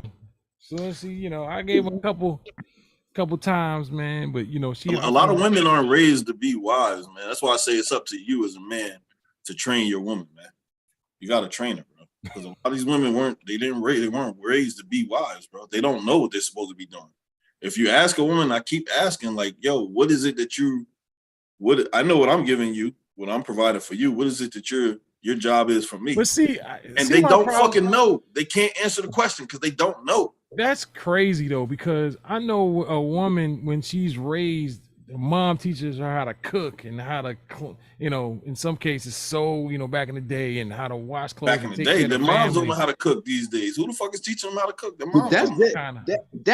That's like that should be for themselves. Even just for themselves, they should know how to cook and clean for themselves. And then when they get married, they should carry that over. Bring them skills over to the relationship and shit. I shouldn't be trying to tell you. I don't want to. Yeah, I don't want to pay for somebody to clean up my own crib. Bro. I don't want to pay for that shit. You know what I mean? Like, yeah, that's what, you know, if I'd have been married, that's what I'd be doing right now, bro. If I would be married to my ex, we'd be paying somebody to come in the house. My own crib. I've been there. My own house. And I didn't understand it. I didn't understand it. I didn't understand it. You don't want, you too good to clean up the place where you live. Well, my situation was different because I had a corporate. I was in, you know, the ex-wife. She was more corporate, so my girl was too. Same shit. Corporate girls. Yeah, that sound familiar. Yeah, I seen some that juggle that shit too. Don't want to cook, don't want to clean. You want to pay somebody and shit. You ordering out goddamn Chinese every night. Yeah, we eating out all the time. Yeah, we eating out, and I'm not saying that we couldn't afford it. We could definitely afford the shit. Of course, I like home cook shit, bro. And they scraping up y'all pennies to get married maids in the motherfucking shit. That shit's already. You probably don't even miss that shit on your account. And then I got to pay for a wedding and shit, nigga. That was going. The more and more venues we were looking at, the more and more I was looking at. Hey, all right, 15,000, 20,000. Rick Smack was like, yeah, I was gonna get married. Same guy had money for the marriage. I bought a Ferrari instead. I was going to Beverly Hills fucking shopping center. I can't see you about to get married though. I can't see you about to get married though, man. I was just like the rest of y'all niggas, man. I wasn't no different, man. You know what I'm saying? Yeah, I wasn't all that different until what happened and shit. You know what I mean? She just was too dumb to go through with it before she switched. Yeah, I got you. Hey, I ain't mad at you though. Whatever floats your boat, brother. Before she switched up and shit, but you, man, shit. I got friends, trust me, bro. I got friends that's like looking at me like, bro, I wish I had the balls that you had, but you know, my balls got taken away and shit. You know what I'm saying? Like, I don't know where they are. In the jar, on the dresser. Even if I was gonna put them back on, I wouldn't know where they are and shit. She hid them from me and shit. But these motherfuckers get zero sex, sexless fucking marriages. Yeah, I don't get that. That shit baffles me right there. Bro, I'm telling you, because dudes know if they leave, it's gonna be even worse on them. So dudes, they cheat where they can. You know what I mean? They do what they can. They do prostitutes and all that other shit, OnlyFans and all that, lonely fans and niggas call it and shit. All that other shit, you know what I mean? Because they don't get what they're supposed to be getting, but they're still providing. That's what I'm saying. It's crazy because you tell a dude, hey, tell your wife, I'm not paying bills this month. The shit's on you. I'm taking a month off. I'm sorry. Tell her that shit. The relationship be over. Right. But yeah, it's still, she can withhold sex, she can withhold love, she can withhold appreciation, she can withhold all that shit from you whenever she pleases. And I'm like, yo, that's not a fair deal, bro. I'm sitting here paying all these fucking bills and shit, and I'm not getting anything. I can't even get the big piece of chicken because there's no chicken. Yeah, you think me the chicken breast or else? Yeah, I get I can get whatever piece of chicken I want because it's in the freezer. It ain't even been thawed out and shit. Nigga, I gotta go thaw that shit out myself. Yeah, see. And so it's like, yo, dudes are finally, I think, waking up and like, yo, I don't have to live a life of misery and shit. Happy wife, happy life. I don't subscribe to that shit. You subscribe to that shit? I don't. That shit, the most ridiculous statement I ever heard in my life. Nigga, happy wife, happy life. Get the fuck out of here, man. They ain't the most. I know you hate that quote, man. Ain't the most simplest, happy wife, simplest fucking phrase ever, man. The moment I hear a motherfucker talk like that, just stamp simp on your fucking forehead, bro. It just for me, shit just can't be one sided. I can't just be the one pleasing you. The fuck you think this is? Yeah, what you think this is, yo? You think you ain't gonna be working here? I'm a queen. You gotta fuck out of here, man. Queen. There was a queens out here. There was Queen Elizabeth. But yeah, but there's the king makes the queen, bro. It always seems like marriages, I think it get a bad rap. You know, I think every time you hear someone that's married, they're unhappy or they want to get the hell out of it, you know, like, or they have to subside to their wives, or they you know, they aren't gonna come home, or tell her he got a bonus at work, or you know, shit like that, man. It seems like, but marriage is good when you got the right mate, man. Marriage is a beautiful thing. Yeah, you have Yeah, your I ups and definitely downs and believe that. shit. I believe that. I You know, definitely believe that. you have your ups and downs, but you know, it goes with everything. But you know, also being single out there and being able to do Or it. 50% of them shits is ended up in divorces, bro. If the marriage was all good like that, then you wouldn't have this many fucking RTO. divorces. They said also Harvard Health reported they did a survey, not survey, they did a study and said that married men live longer than men without spouses. It also cited information that men who tied the knot tended to be healthier than those who were never married, divorced, or widowed. What? I don't know. I don't know about that one. Because it's Harvard doesn't mean it's a high value school. I don't believe in I think that. they just serving more of the same, man. More of the I think same a shit single man. to dudes, you know what I mean? Hey, you need to strive, you need to do your best, and hopefully you can get you a woman. And then after that, you get one, you need to do everything in your power to make sure that she's happy. And there's nothing in there is about anything about what women do for you. I'll say this, you know why I kind of disagree with that? Because when usually a married motherfucker get married, all that shit trying to keep yourself looking toned and right and eating right, that shit is down the tubes because you didn't got your spouse. You ain't got it. She love you for you. A single motherfucker got the time and opportunity to, always make himself look and be available and all, at any cost. I think a married man get that married gut. Shit, I got it. Shit, I got it. No gut. Yeah. I got it. I'm a single motherfucker and I got that shit, nigga. So you know what I'm saying? But listen, it's hard. It's a hard enough job being a man. You know what I'm saying? Without a woman, It's hard being a man. It's hard to be a man because, like, you know what I mean. Even Chris Rock said, women and children love unconditionally, no matter what they do. Men, you gotta do something, man. You gotta provide something. You gotta provide value. You gotta do something. Yeah, you gotta do something, bro. You don't get no unconditional love for you. You gotta you gotta provide something, man. Right on. Every day you gotta get up here and go out there and go do something, go provide something for the planet, man. Or else people look down on you and shit. You know what I'm saying? And I've been there when I ain't had no job and shit, nigga. And I can just feel it. I feel like a piece of shit. You know what I'm saying? Like I feel like, man. What's up, RTO? I've been broke, zero in my bank account and shit, and I feel like shit, bro. And I'm like, God damn, like why? Mine is the woman. That's what I'm saying. Yeah, it's dudes out here blowing their fucking brains out and shit out of this motherfucker. Because I've been in here broke watching Cocaine Cowboys and how quickly money funnels through a motherfucker. Yeah, I made $3.5 million on the last run. There's money I had to put it in the walls. I'm looking around my chain, just trying to see, looking for them big ass quarters sticking out of the pennies. Man. Nobody gives a fuck about a dude that, you know what I'm saying? It's like, yo, on hard times and whatever happened, nobody cares. Nobody gives a fuck. Okay, man. So I'll move to another segment, and I wanted to ask this a few weeks ago, man. I want to ask each one because it's gonna have some segue to the next podcast we're gonna do. Starting in no particular order, I need your top 5 hip hop artists.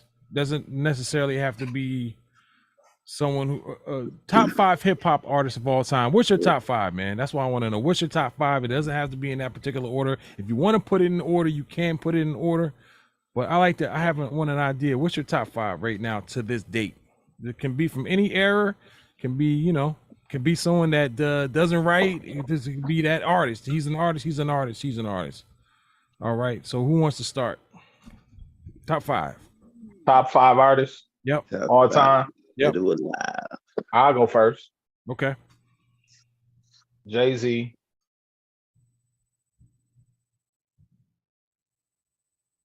Nas.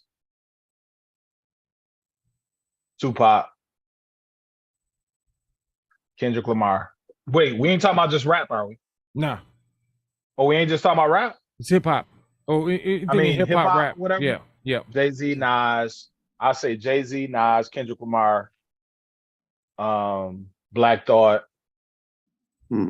and Tupac. That's my 5. Not a bad list. It's not a bad list. Pretty cool. I like to hear. I think I know RTOs. It might have changed from time. I don't know. I'm gonna try to pick a top 5. My shit probably change all the time too. My But God. definitely number one gonna be Nas. Right. I got the Redman in my top 5. I got the G-Rap in my top 5. And see, never gets put in top 5, and he belongs there. Shit. I gotta throw Jay-Z in there. He 5. I be kind of shaky with him sometimes. I hear you. I hear that. Oh shit. Missing one. I'm gonna have to go with Rakim. Bruh, the guard. I was thinking that too. There's some that I just be like, damn, I hear like a freestyle or something I didn't hear in a while, or something I missed. I'm like, yeah, that's why he is who he is. Anybody else want to go? Nas, Rakim, Pac, Dilla, Quick. Yeah, Quick.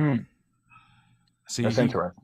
RTO is broad. See, RTO from the West out there, but that's just crazy with how much influence Nas had, and Nas still doesn't get that respect, because I was listening to a playlist the other day, and Lyricism, man. Right, word up.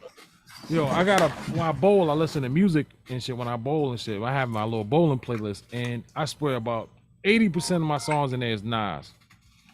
So I got so my top 5 is obviously Nas, Rakim. KRS used to be in that, but I ain't lost a little respect for KRS One, man. KRS is a good one. That's still, even if you ain't pick him, that would have been excellent one. People say Kane, but I just didn't. Kane was dope, but Kane wasn't. He didn't move the needle for me like Nas did. When I put him on my top 5, he would be in my top 10. I'm not trying to shit on Kane. Yeah. Kane was Kane, but Kane. So I got him, Pac, obviously, and I'm gonna go Biggie definitely. That's 4, and my next one, man, that last one. Let's go. Damn. See, I'm gonna go Eminem, man. Wow. I'm gonna go Eminem. That's interesting. I'm gonna go Eminem. I will listen to some. I ain't gonna say binge listening to Eminem, but yo, I think Eminem gets a bad rap because he's white. People just, I just seen that. Kind of stuck on that. I could see him on that. I would say I would, depending on the day of the week, it's either between Battle Cat and DJ Quick for me. So it's like you could throw both of them in there. I don't even know. Would you say top 5 what? Lyricists? Top 5 hip hop artists of all time. That doesn't have to be top 5 of all time. Your top 5. What's in your top 5? Or you just like your favorite 5 artists? What's your top 5? Like what top 5 you rolling with? Like what's your top 5? It doesn't have to be in order. Like my favorite artists? Yeah, my favorite's gonna be top 5. It's not gonna be they ain't gonna be the top 5, but they're just gonna be my favorite. Yeah, that's what we're doing. Okay. You know what you sounding like right now, right? No, I'm not. I'm sorry. I didn't mean to sound like no. I'm lost to choose the niggas. That's what he said. That's how this was going on when I said, yeah, pick your artists of all time. I'm lost to choose the niggas. And then, they're not in order. What's your top 5, Malcolm? Redman's in my top 10. I can't forget about Red. Not only he in my top 10. 5, I would say this nigga said, what's your top 5? And then proceeded to name his top 10. I'm sorry, man. Go ahead, bro. I'm sorry, man. I just wanted to add honorable mention, man. Go ahead. Go ahead, put your top. Just go finish your. I did. I'm done. Well, fuck it. Absolute nigga. I put Eminem in that, but I probably would have put Red if I heard that. I came back by that point. Jada Kiss. I think Jada Kiss to me is a little overrated. I'm sorry. For real? I can't never Kiss overrated. I think he probably rated. Dope. I think probably. Well, at one point, not top 5. But listen, hear me out. Exactly. Thank you. Damn, me and Smooth agreed on something. Jada is not, to me, he's not in that top 5 list, but he makes he's a chance he makes that top 10. Only reason why I say that because of Jada, I just feel like Jada, I think there was a little bit of evolution with motherfuckers, and he one of them. I think he got kind of grouped in that group of a hip hop artist that didn't evolve or trying to put something different on his or change the stick a little bit, to not to the point to where you're selling yourself out. I just felt he didn't evolve like I wanted kids to evolve. How about that? He didn't evolve like I thought he would evolve. He like McGrady, man. He was never the best in the league, but he was always up there. But he was never the best. You can never say Jada was the top. You gotta respect this game, though. You gotta give him. You gotta respect this game, yeah. But you can't say he was at one point in time he was the best in the game right now. You can never say that. I can go with that. I put Cormega in that list too. Cormega to me was my dog, but I can't put Cormega. I don't think he was that high. I don't put I'm not putting Cormega in. Cormega top 25 and shit. Right. Top 50 and shit. Styles P will always telling you he was always P like number 6 for me. I'll put him number 6. Damn. Okay. I always say Styles P. I used to put him up over Jada back in the day too, but I wouldn't do that now. You're one, okay. But back in the day, I did. Back in the day, Styles was my favorite. But I wouldn't. How many people thought when you first heard Cannabis that he would be in somebody's list? I was never sold on that nigga, man. I was never sold on that nigga, man. Yo, he smoked. I was one of the only niggas in the hood Potty, talking about, man, Kareem. this nigga, man. Yo, Potty was in love with Cannabis, bro. So was Coop. Coop probably listen to that shit right now. I mean, second round KO, that shit was dope though. Yeah, that shit was fire. Nigga, that shit was flame. That nigga got off, but anybody else would have. He flamed that nigga, man. He flamed that nigga. That shit LL said was whack. I mean, that shit was he didn't even write that shit. Oh man, that shit was whack. Don't bring the Ripper back. Yeah, LL did his thing, this Kumo D and shit back in the day and shit. You know, right. Kumo D and Ice-T. You know what I mean? Yeah.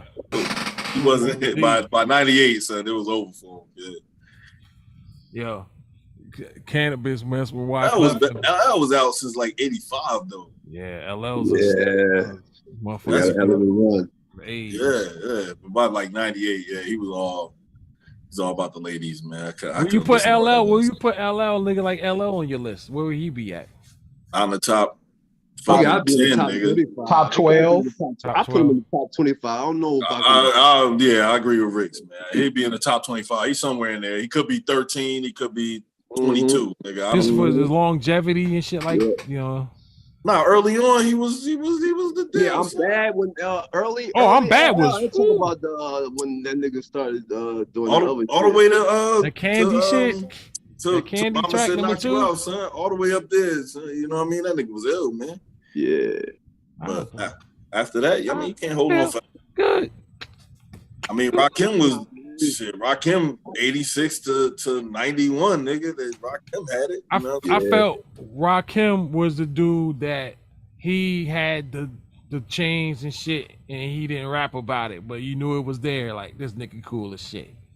But he didn't come out but every 2 years and shit. Right.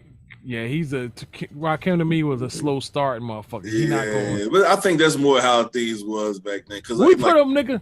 Go ahead, I'm sorry. Yo, I was like a big I could speak on the late 80s shit. I could speak on shit from like 87, 88, 89. Like I could speak on that shit. Cause I was hard into rap. Oh, nigga, I was Friday Chuck Chill Out, Saturday Red Alert, bro. Yo, underrated man, motherfucking Gangstar, yo, Guru. Super underrated. Underrated? Underrated, dude. I don't think they give the props.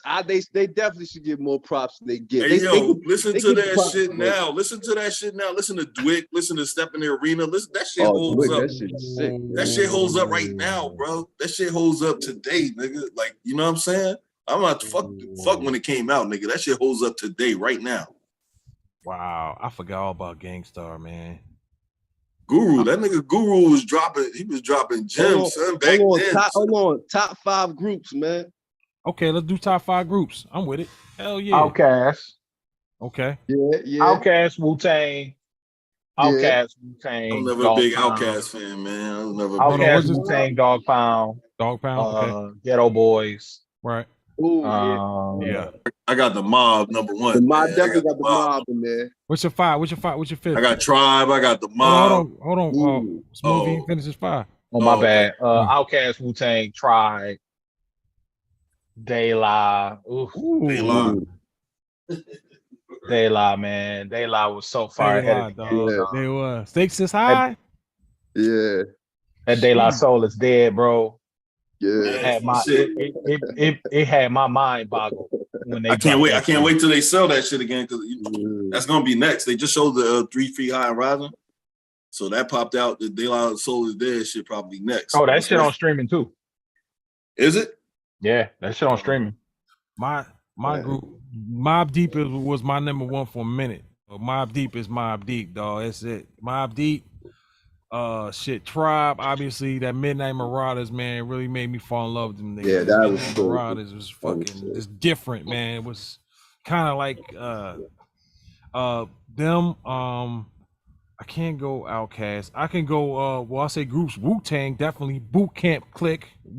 Pick your poison. I gotta have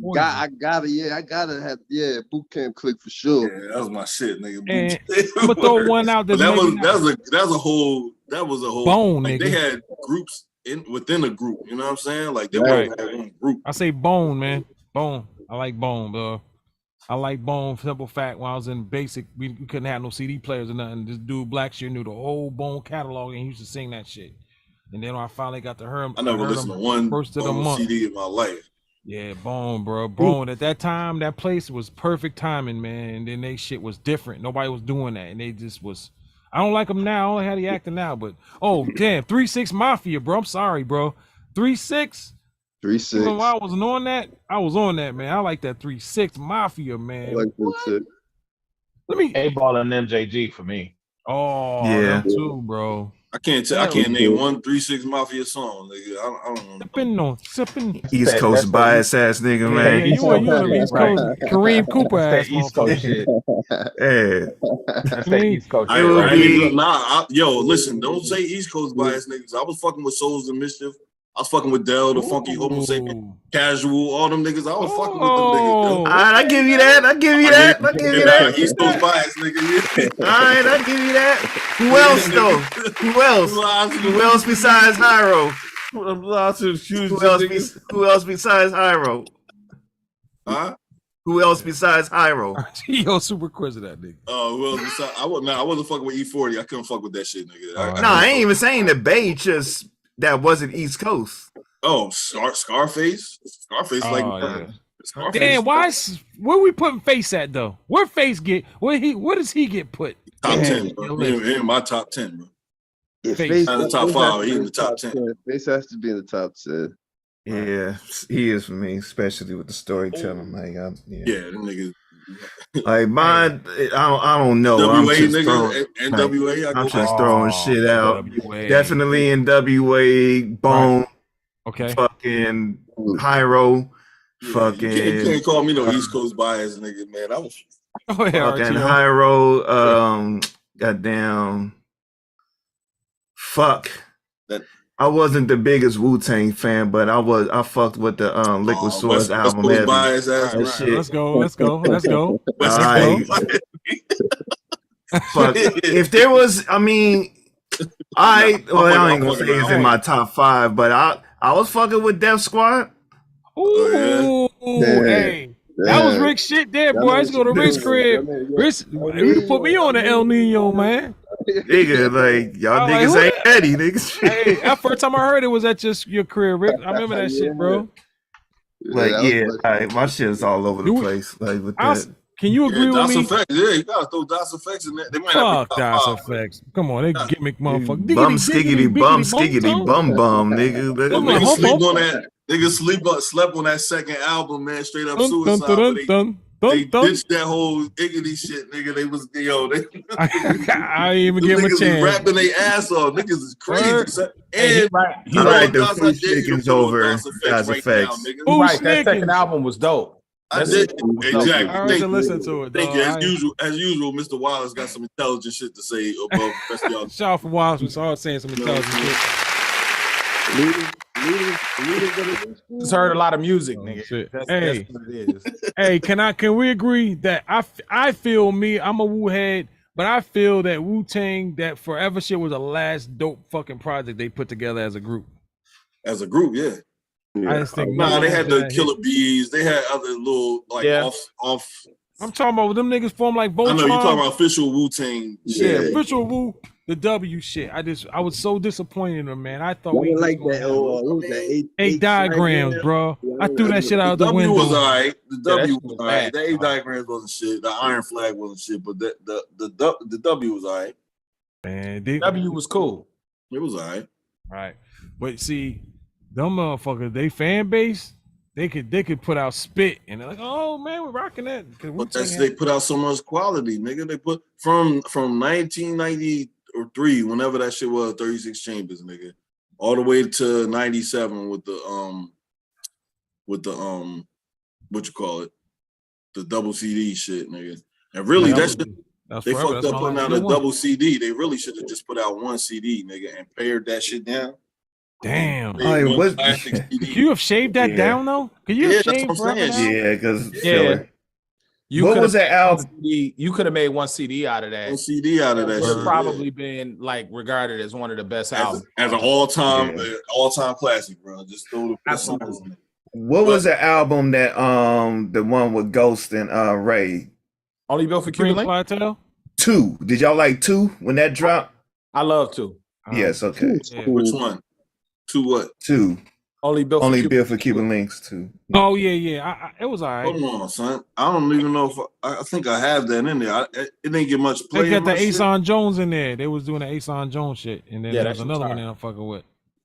Hold on, man. Yeah. I never got anyone's opinion on it. I liked it. It wasn't like fucking amazing, but it was cool. They subsidiaries already did well though, man. Like I feel like I call Wu-Tang a faction. Like, yo, you know, fucking man, Liquid. Those are classic. The Purple Tape, fucking Ghostface is just another like. Where we putting Ghost at? Now that we talk. He in my top 5, bro.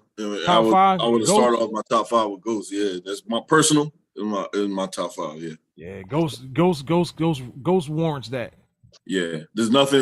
If you want my favorite all-time albums, my probably number 1 all-time for me is CNN. Is the CNN's joint. That man, we got a lot of burn that CNN joint. Number two would be motherfucking Iron Man, yo. Number 2 for me. These is my favorite. Okay, hold on. So now we're going some places. Let's name our top 5 albums, yo. Top 5 albums of all time. Let's get it. You gotta give niggas time to think on that one. It's not a word on Iron Man. I don't know. I know the entire. Hey, word. this is any genre, by the way. It could be any genre. You ain't gotta narrow down to hip hop, because mine's gonna be all hip hop, nigga. Yeah, it's gonna be mine ain't. I got one in particular that I got. Start talking that R&B shit. I'm just fuck that. No, fuck that. Not my selection. Rock and roll, choosing niggas. Man, listen to Great Balls of Fire. Top 5 albums of all time. Anybody want to go? No, we ain't going that far out. It's gonna be in the hip hop and R&B section. I get East 1999 Eternal. Let's go. Muddy Waters. Okay. 3 Times Crazy, Stacking Chips. Let's go. And Southern Playlistic. Who's these albums? One more, right? Yeah. For those who don't know who East 1999's Bone, but Redman, Muddy Waters, 3 Times Crazy, Stacking Chips, Outkast, Southern Playlistic, and fuck the last one, Dog Pound, Dog Food. I would, yeah. Okay. Classic. I would say America's Most Wanted. Let's go. Ice Cube. Ice Cube. Yes. I would say that shit was dope. Damn, son, I forgot. What? I would say America's Most Wanted. I would say Fantastic Volume 2 by Slum. Oh wow, fuck. I would damn it. Yeah. That's a staple.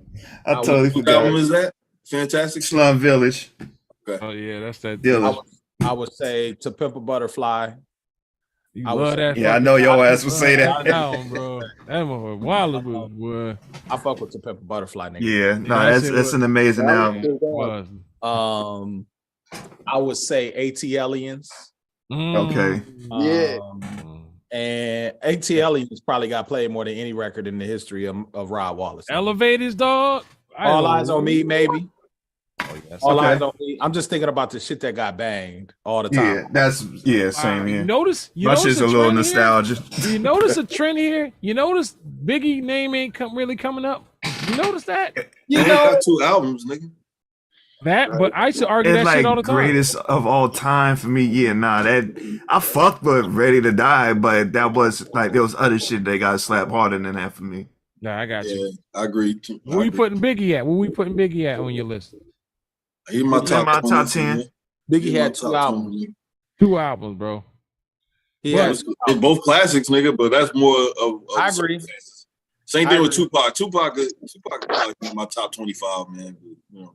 Okay, my shit is All Eyes on Me. Mary J. Blige, My Fucking Life 2. All right, for sure.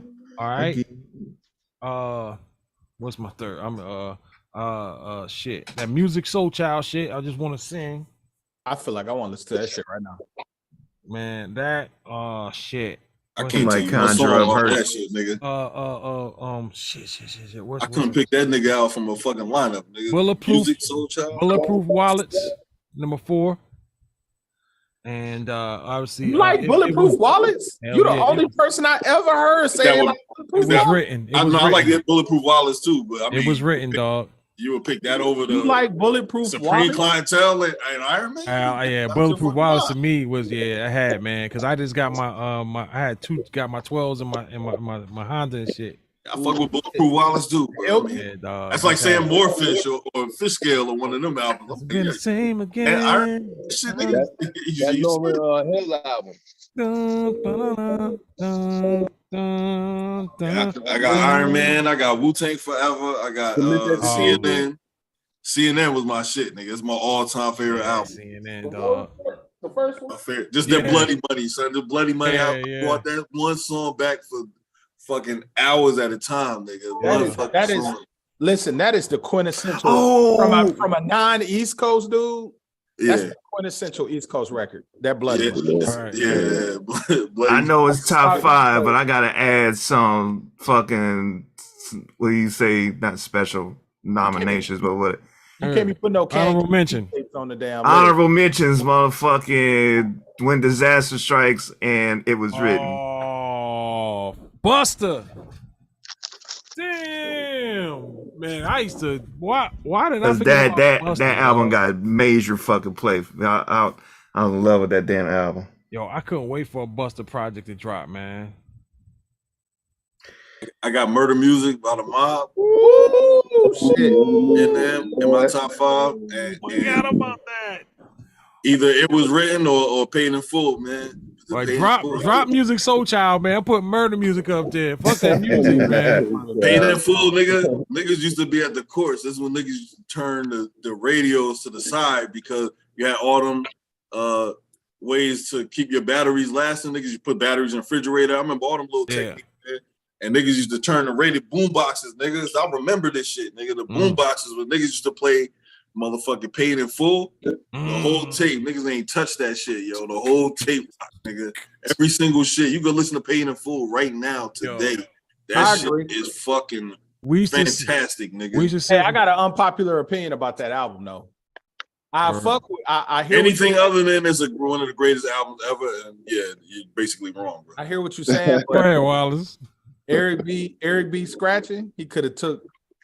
It could have been. Oh my God! It could have been the dude that be on Howard Stern scratching on that record instead of. Y'all know who I'm talking about. So I don't really. I can't go back and listen to the scratching. I can't go in depth on that. So I feel you. I usually ignored that part. Yeah, I normally wouldn't say that through the internet because I feel like Eric B had reached through the internet and grabbed me. B is a violent type. Used to be. Yo, everybody used to have a song back then for the DJ. Like the DJ used to get a song on every tape that came out. You know what I'm saying? They get like a full song. Yeah, niggas forget about shit like that. A DJ used to get a full song to itself. where he could do whatever the fuck he wants. And I used to just always skip them songs. I was never interested. I was never interested. I used to football locker room, move the crowd, man. We should have move the crowd on loop, bro. Yeah, move the because crowd, bro. That is the fucking. But if you listen to the words, and so he just dropping fucking jewels, and niggas didn't even know he was killing yo. I can't say Brand Nubian because Brand Nubian to me had a few. Ooh, One for All. Ooh, damn. Yeah. God damn. Son. That shit had the whole hood. That's when everybody started becoming 5%ers, yo. Yeah. That right there. That's when everybody started becoming 5%. If niggas might deny that shit, nigga, I remember that shit. That's when everybody started becoming 5%. All natural now. What's up, Chuck? All natural now, man. So, if any of y'all watching that Wu-Tang joint movie? I mean, the show. Yes. I've been watching that shit. So, are y'all caught up? Yeah, begrudgingly, yes. Yeah. So, how did you feel about? Because I'm in the middle of it right now. The whole shit with Raekwon, that wild ass, unnecessary episode. I skipped. Listen, I watched the Old Dirty Bastard one. Yeah, I watched that. And then skipped the Raekwon. I didn't understand that. I couldn't watch that shit. That shit feeling like a motherfucker, boy. He was like, give you free reign to do whatever the fuck y'all niggas want. Like, we making movies now. Action, nigga.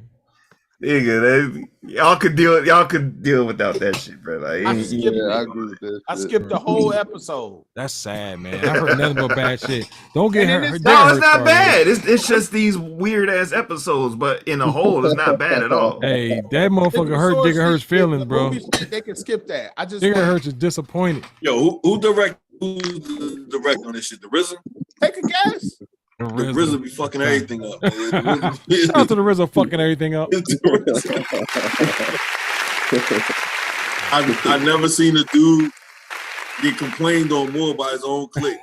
You guys a savage, man. Well, fuck with the RZA is the George Steinbrenner of hip hop. But he must be doing something because niggas all stick with him, son. They always talk shit. He was an avid. Right back at the end of the day, they always right back on niggas. Like, I love him to death. I love him to death. But that ain't they all complain. They all complained about the RZA, son. Every single one of them niggas complain about the RZA. And then as soon as the RZA line up to do some shit, they right back behind this nigga, yo. So he must be doing something right, but I never heard of him. He getting to the bag. He getting to the fucking bag. Thank you. But they brothers though. You know what I'm saying? Like, he's still the brother. They still call him brother. That's my brother. They always say that shit. Wherever you know what I mean, they had a whole woo there. Everybody sit there and be right in line, nigga, like right behind this nigga.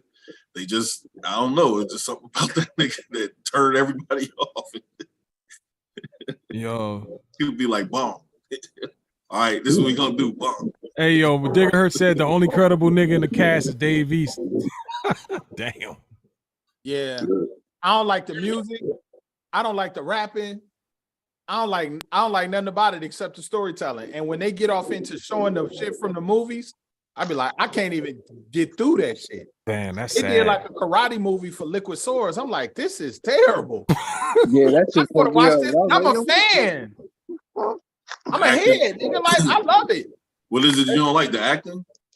I don't want them to do that. Like, I just want to know what the hell was going on because I'm interested. I like the lore and shit of all of it. Like the fucking how the albums was made and this, that, and right. What they went through, and they can embellish a little bit of that. But they show people play as karate movies and shit. And I'm like, I get it, but come on, dog. Yo, this what I think of that shit. I'm allowed to accuse you niggas. Oh, that's what the writers were saying when they was writing that shit.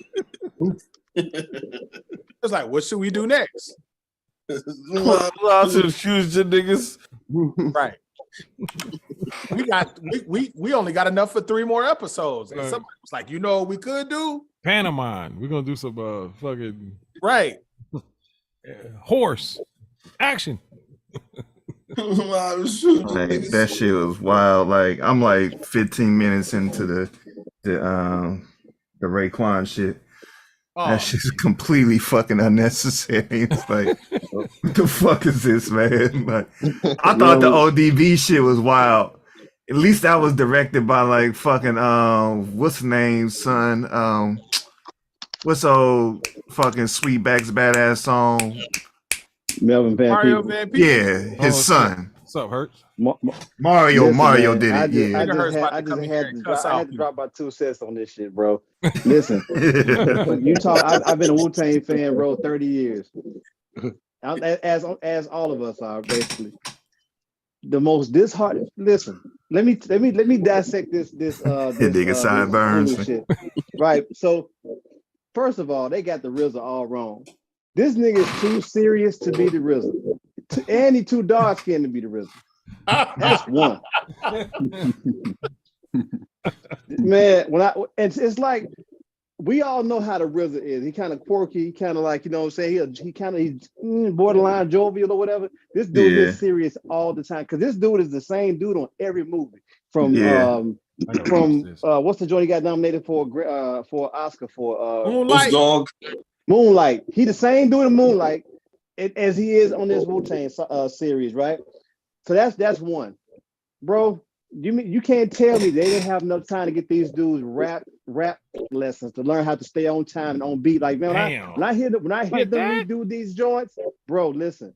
When I hear them redo these joints, only, like I said, the only person that I believe that they are who they are is Dave East. Because the nigga a rapper. Right. Exactly. The nigga who they got playing Meth. Oh my God. Yeah, bro, my. So hey, even the dude who playing Ghost, I like he cool. I'm not that mad at him. I like his intensity, but he's still it's like these dudes, they lack a little bit of personality, man, because them, man, it's something about just watching it. Like the dude who play ODB, I give it to him because, you know, ODB was kind of off kilted anyway. So you know, whatever. Who else I got a bump? Who else? Oh, I don't like the nigga playing Ghost because the nigga playing Ghost is wild. Like that's the most maddest nigga in the world. My man who playing Raekwon, I like him because he do the hip hop. He got Ray to a science, bro. Like he ain't, you know, he ain't as fat as I would like him to be for the part, but you know, they working on that. They working on it, but I'm trying to see what else I'm missing, bro. Like the nigga who played a Jizza, I can buy that. I'm cool with him. What you got? What about I was just about to say, what about you guys? I don't like that. He doing it. Hey, he's a better you guy than old boy is a RZA. I'll put it like that. Yeah. I like you guys. He's closer to being a you guy than dude is being risen. Like nobody knows shit about you guys, so you could get away with that. Same thing with like Inspector Deck. You could probably get away with it. All we know is you got is light skin. So and Matt, no one really knows anything about them niggas. So you know, I damn sure don't know dude about Master Killer. The dude who played Master Killer, he could stay at home. He could have stayed at the house. I nigga should have got the cab instead. You should have got the cab instead. But on some real shit though, I love Master Killer though. You know, he had to really step his game up after the 36, man. But I love Made in Brooklyn. And for the record, Wallace, Bulletproof Wallace is a dope thank you. I appreciate you, man. Thank you, bro. I know it is. I've never heard nobody ever bring up Bulletproof Wallace and say that's one of the over Iron Man and Supreme Clientele. Not over Iron Man. Matter of fact, not even over Supreme Clientele. That's the not best even over album. Fish Scale. I was gonna say some people say that's the best one. Some people say I say it's Iron Man. Yeah, I say it's Iron Man, but I mean it's very close. You know what I'm saying? But so you know, I'm gonna tell you what's funny about Supreme Clientele is that my favorite joints on those albums are the ones where Ghost ain't making no sense, but he rhyming his ass off. Like, my God, man! Nutmeg was like a whole bunch of gibberish, but it sounded gibberish. Dope. Scientific, my hand kisser, robotic list of optimism. Scientific. Hey, so he was the first with Bob and Spoons to niggas. But the series, I'm I'm like yet. what Wallace said. I like the lore. I like the lore of it, but kind of combining the artistic, and then combining with the martial arts stuff. It's kind of throwing some people off. It ain't throwing me off because I understand it, but for the common layman, they ain't really interested in that aspect of it. They just want to know the other, the stuff, the tangible stuff they can kind of hold on to. Like this and it took me a minute to understand something about this last episode with when they was putting together the Jizz's album. Oh, hold on, I didn't see that part yet. I'm still on the. I ain't gonna mess it up for you, man. Yo, RTL don't fuck around with his shows, man. Right. Well, I'm saying anyway, you'll watch, you'll see what I mean. There's a part in there where Raekwon is on the throne, and he's got this robe on or whatever. He's on the throne, and he's talking about his mom died or whatever, and he got he wanted to build her a house or some shit, but she died on him, so he ended up putting the money in the casket. And I kept looking at that like, that's weird as hell. Like, why would they put that in there? It didn't dawn on me from the Liquid Sword album. There's a verse in Gold, a song called Gold, where Jilla says he dies. Put 100,000 in his tomb. In the tomb, right? So I was like, you see, that goes to show you, man. Even with us knowing all this stuff, like this little underground when they Easter egg shit. When they conceptualize it, you're like, what the fuck is he talking about? But when you really sit back and do the knowledge, you're like, oh, that's the verse. That's the verse. But to the layman, you my bad. I would say you can't spoil shit. We already know what the fuck happened. So right. Basically, but think about this. But to the layman, Wu has always been like that, though. You really had to really be a fucking fan. Like, you gotta know them niggas' lives, like for real. Like you gotta know. Right. I bought every Wu-Tang from into. Well, my uncle gave me my first Into the Wu 36 Chamber cassette. But after that, yeah, I bought every project that, man. Sometimes I wish we would have been able to hear the original Uncontrolled Substance from Deck. Because I don't know what was lost, but man, I hear people talk about that album so much, and it's like I would love to hear what it is that this album contained. That dude was searching. He was going to get the floppy disk clean, trying to get it to get those beats up off. Oh, you talking about Inspector Deck? Deck, yeah. Yeah. Is Papa Wu in there? Like, what the fuck was that? Is Papa Wu portrayed in there? No, not yet. I like to know what kind of influence. I like to see him. What kind of influence he had, as far as I know, he had some, but like, what about what was going to Copy the Cap? Dude, listen, that nigga looked funny in this show, boy. I was like, who was that? Capadonna, see, like I said, most of these dudes, they got a certain character about them. Like, you know how Capadonna portrays himself. He the wardrobe dude. He like, he witty. It's like them dudes, they lacking that chamber of their personality. It's like everything is so serious and like, man, this. Who do we blame? Listen. So who do we blame this on? Is it a casting issue or a writer issue? Direction? I think sometimes you can be overly artistic with something. Like you can you can try to be Andy Warhol too much.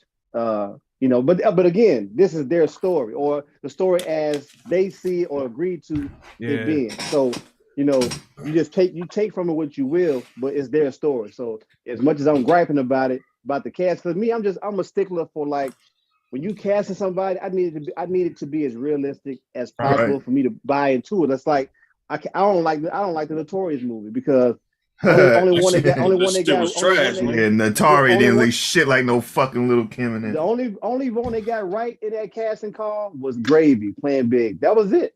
Yeah, that was it. You could have got Shirley Ralph. You could have asked Shirley Ralph to be his mom because she's Jamaican. She know how she can speak the patois. Right. It's like it was just so much wrong with that joint. So I'm like, fuck it. But I think that shit was straight trash, huh? I can't believe I paid. They got Derek Luke playing Puff. Man, you don't get Derek Luke. It was kind of funny though. That shit was, right. That shit was garbage, man. I was Which listening one to was worse? Was the Tupac shit or the Biggie shit? Which I didn't see the one? Tupac shit. I didn't see the I can't even Tupac watch joint. the Tupac shit. Yeah, I didn't Hey, see yo, hold the on, Tupac shit was terrible, son. All That Eyes shit on was Me. horrible. Yeah, that shit was bad. It was bad. That nigga Like, like Tupac look like Tupac started not look like Tupac no more. Like that nigga don't look like Tupac. Where they get that from? Nigga ain't been in no other movie either. right, exactly. Exactly. Man, but you know, but like I was watching a Joe Budden podcast or listening to that the other day, and they had some shit that made me like I need to hit her stuff because they called Memphis niggas. They didn't call it out, and it was like I don't know no Memphis niggas that know no Wu-Tang and some shit like that. Shit. I'm like I do. And contrary to popular belief, we are a hip hop city. We just got our own shit that we ain't dick. It's a lot of niggas from Memphis. This is A-Ball and MJG. Yeah, but who said that y'all not a hip hop city? Because who said that? That's a thing. It's more shit that come from Memphis. I ain't gonna lie. When I first met you, I didn't realize when it was like that nigga. I said what?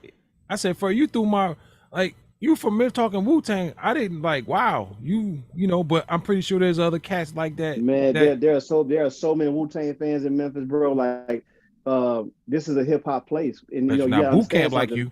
I bet motherfuckers will run a boot camp like you were. Oh, listen, you'll be surprised, but man, I'm a real boot camp fan. Hey, I can tell you, like dog. Malcolm was saying, he can talk. He can. What album Malcolm just say? Where he can say he can quote the whole album. What was that? Oh, Iron Man. Iron Man. I'm like that. I'm like that. I'm like that with OGC, The Storm, shit, Nocturnal. God damn, The Storm. I forgot about that one. That shit. Oh man, The Storm. Whew, The Storm, man. Listen, that nigga was still named Louisville. And I know he changed it to Hennyville or whatever. Louisville. And Smith and Wesson had the change, and they got sued and shit. But ended up going back to Smith and Wesson. Oh, okay. But they ended up going back to it. It was the Cocoa Brothers for a minute. Yeah. I remember that. They Smith and Wesson sued them and shit, man. Yeah, they ended up going back to the name.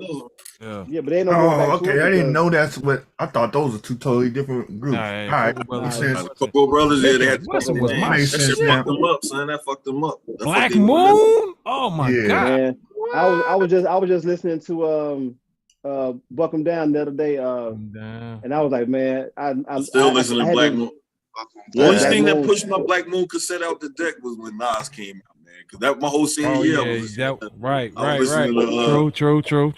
True. The original, I Got You Open.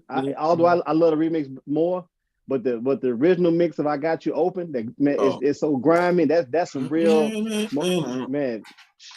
The way them horns come in, man, that shit, man. But I'm gonna find out who that was that fell in that video. I'm still searching for that. I'm looking for that right now because that's why we first met and shit. Like, look at that dude. Like, wow, all these years, man. That dude fell right down the hill. They probably had no tape left. Hey, it better not been Sean Price. That's all I'm saying. I'm gonna find it real quick. But yeah, what's your top five, man? All time, Hertz? Top five. Fantastic Volume 2. Yes. Okay. The Main Ingredient. Because the Main Ingredient is the reason why I wanted to make beats. Who seen these niggas, man? Who seen these albums? Yeah, you gotta say the artist, man. For the, Fantastic 2, Volume 2 by Slum Village. Mm-hmm. The Main Ingredient by the Main Ingredient by P Rock and CL Smooth. Yes, sir. Thriller. Shit. Shit. Thriller automatic, bro. Thriller and everybody talking about. You really gotta mention that one. Top five. Thriller. Yeah, Thriller. I would say Illmatic. Illmatic, bro. Illmatic and Like Water for Chocolate, Common. All right, for sure. Yeah. Okay. All right. Did I say 5 or 4? The Thriller one, I just said, just throw that out because everybody. That's automatic. Okay. Hey, can I add one? I don't remember what mine was all the way, but man, that Little Brother to Listening is one of my favorite. Yeah. Oh yeah. I'm with you on that. When that joint dropped, I probably didn't listen to nothing else for about 2 months because That album has my favorite, probably my favorite, one of my top 3 verses of all time in whatever you say, Fonte's verse or whatever you say. That to me, that is the best. That's one of the best rhymes ever, and it didn't rhyme. It was the best verse, one of the best verses ever, and it didn't rhyme. I should say. I got a confession. I've never listened to Little Brother. Bro, you missing out for real. Life. Hey, as a grown man, you're missing out on that because that's grown man rap. It ain't a bunch of killing. It ain't. I know. I fucked up. Forgot. I know I fucked up. I Not too late, man. Not too late. Shit, but I never listened to a single Little Brother record ever. Song, none of that shit. You fucking up. But I don't know if I'm missing one. But like I said, a lot of when I actually first heard Fantastic Volume 2, I only bought it based on like Water for Chocolate because I was trying to figure out, you know how you know something but you don't know that you know it. I kept looking at this JD name and I'm like, man, I know this dude for something. Come to find out, that nigga was producing some of my favorite stuff from Busta Rhymes The Shining to Enigma, Keith Murray's album. And so like I was like, oh shit, so that prompted me to go find Fantastic Volume 2. Angelo. And it was just something about, although he did Dilla did the beats on like Water for Chocolate, but it was something about Fantastic Volume 2's production that it was something that didn't sit right, but it was dope. I was like, man, it's kind of, it was just different. And I know one song I was trying to keep time. I was just, mimicking the beat and trying to keep time with it. And I was off. I'm like, damn, so wait a minute, am I off or is the song off? So just studying that album and just studying like the sonics of it and studying just, how JD kind of programmed everything to, pretty much have a life of his own. Drums was doing this, hi-hats was doing this, snares doing this, and how he freaked the sample. Like me and Wallace were on with a Gadget Friday. We was listening to was it Love Is? Yeah, I know you're talking about the one Dilla joint on the album. Right. And we bugged out on that fucking song is amazing, dude. Yeah. But what's more amazing is that the fact we were listening to the OG sample, right? And so we were listening to the OG sample. Wallace was like, man, fuck that. That shit was crazy, dog. How he chopped that up. Mm-hmm. Man, how the fuck did you do that? The way he chopped it up, but more importantly, how he sequenced it, because you could chop anything, but how do you program it in the scheme of things when you got I'm pretty sure you had the drums going first. So how do you program it in the scheme of things to where it fits exactly what you're forcing it to ride the groove that you created already. Mm-hmm. Genius level. Turn it up. Listen, I'm gonna play this. I know I ain't trying to get no copyright strike, but let me pull this up. But nah, man, the Wu-Tang shit, man. I got my, it's a love-hate relationship with it. What about we did artists, top five hip hop artists of all time, bro. Top 5. Was it not? And not. I'm gonna say Public Enemy, because I'm really and truly I am a Chuck D fan. Chuck D was part of the reason why I wanted to rap too, besides Rakim and Kane. But Chuck D always educated me and taught me shit. So I was like, so I'll say for me, Public Enemy. Chuck D. Yeah. Chuck D, Kane, Rakim for me. I would say Nas, and I'm missing one. It's one. Hey, Digger Hurst, how did Chuck D used to rap though? Here it is. Bam! In your face, goddamn! This is a dope jam. If I ever had to go and buy radio, I would want to. Suckers never played. Right. Hey, he was. Hey, for those of us on the East Coast, you know what he's talking about, right? Radio, suckers never played me. BLS? Yeah, he's talking about WBLS. He's talking about Mr. Magic and them niggas, yo. Because they used to beef. Right. The radio wars, they had 98.7 Kiss with Red Alert on one side, and you had Mr. Magic and and Marley Marl on the other side. You know what I'm saying? So it was like a real beef and shit. Niggas, you only got played by one station. It was rare that niggas got played by both stations. But I actually say forced this all us the to time. pick a side. So I picked Oh, the yeah, 98. WBLS, Right. WBLS. Yeah, WBLS and Kiss FM. That's what I just said. Yeah, I fuck with the Kiss FM side and shit. You know what I mean? They kind of forced us to pick too. Hot 97 used to be. They used to play techno when and shit. they was like a rock station back then. Though. I ain't never listened to them. I don't know what they was. But they took over hip hop. Come, baby, come, baby, baby, come. Shit, You get your love in there, you gotta get your some. But I ain't heard that in hell fuck. But those guys, man, back when we were coming up, bro, like I tell my wife all the time, I probably learned more in life listening to hip hop in those days than I did in high school, than any period of school that I attended. Like I learned more from about hip hop world and shit. You know? Yeah, I learned more. Like everything I was learning at school, I often would contradict it because I would question the shit I learned from hip hop. I would question what I'm learning in school based on what I learned through hip hop. First time I learned about Atlantic City was from Dwick, yo. Damn. Dwick video, man. First time I learned, and I live in New Jersey, nigga. I didn't know nothing about Atlantic. You know, that's like an hour and a half from us. You know what I'm saying? I've never been to Atlantic City. It taught me how to praise the Lord and keep faith. Praise the Lord and keep the faith. 92. I remember. And that's another group that don't get enough love, man. Like Greg Nice is probably the one of the best personalities of hip hop ever. Yo, nice and smooth. My niggas too, yo. So y'all keep in front. He was wrong as hell. But that nigga said, Dizzy Gillespie played the sax. Me myself, I love to Mac. Man, Dizzy Gillespie did not play the sax, bro. He played the trumpet. I didn't know that till just now. Nigga, I was today years old. I found that out. Where you hey, see? Learning right there. Yeah, listen.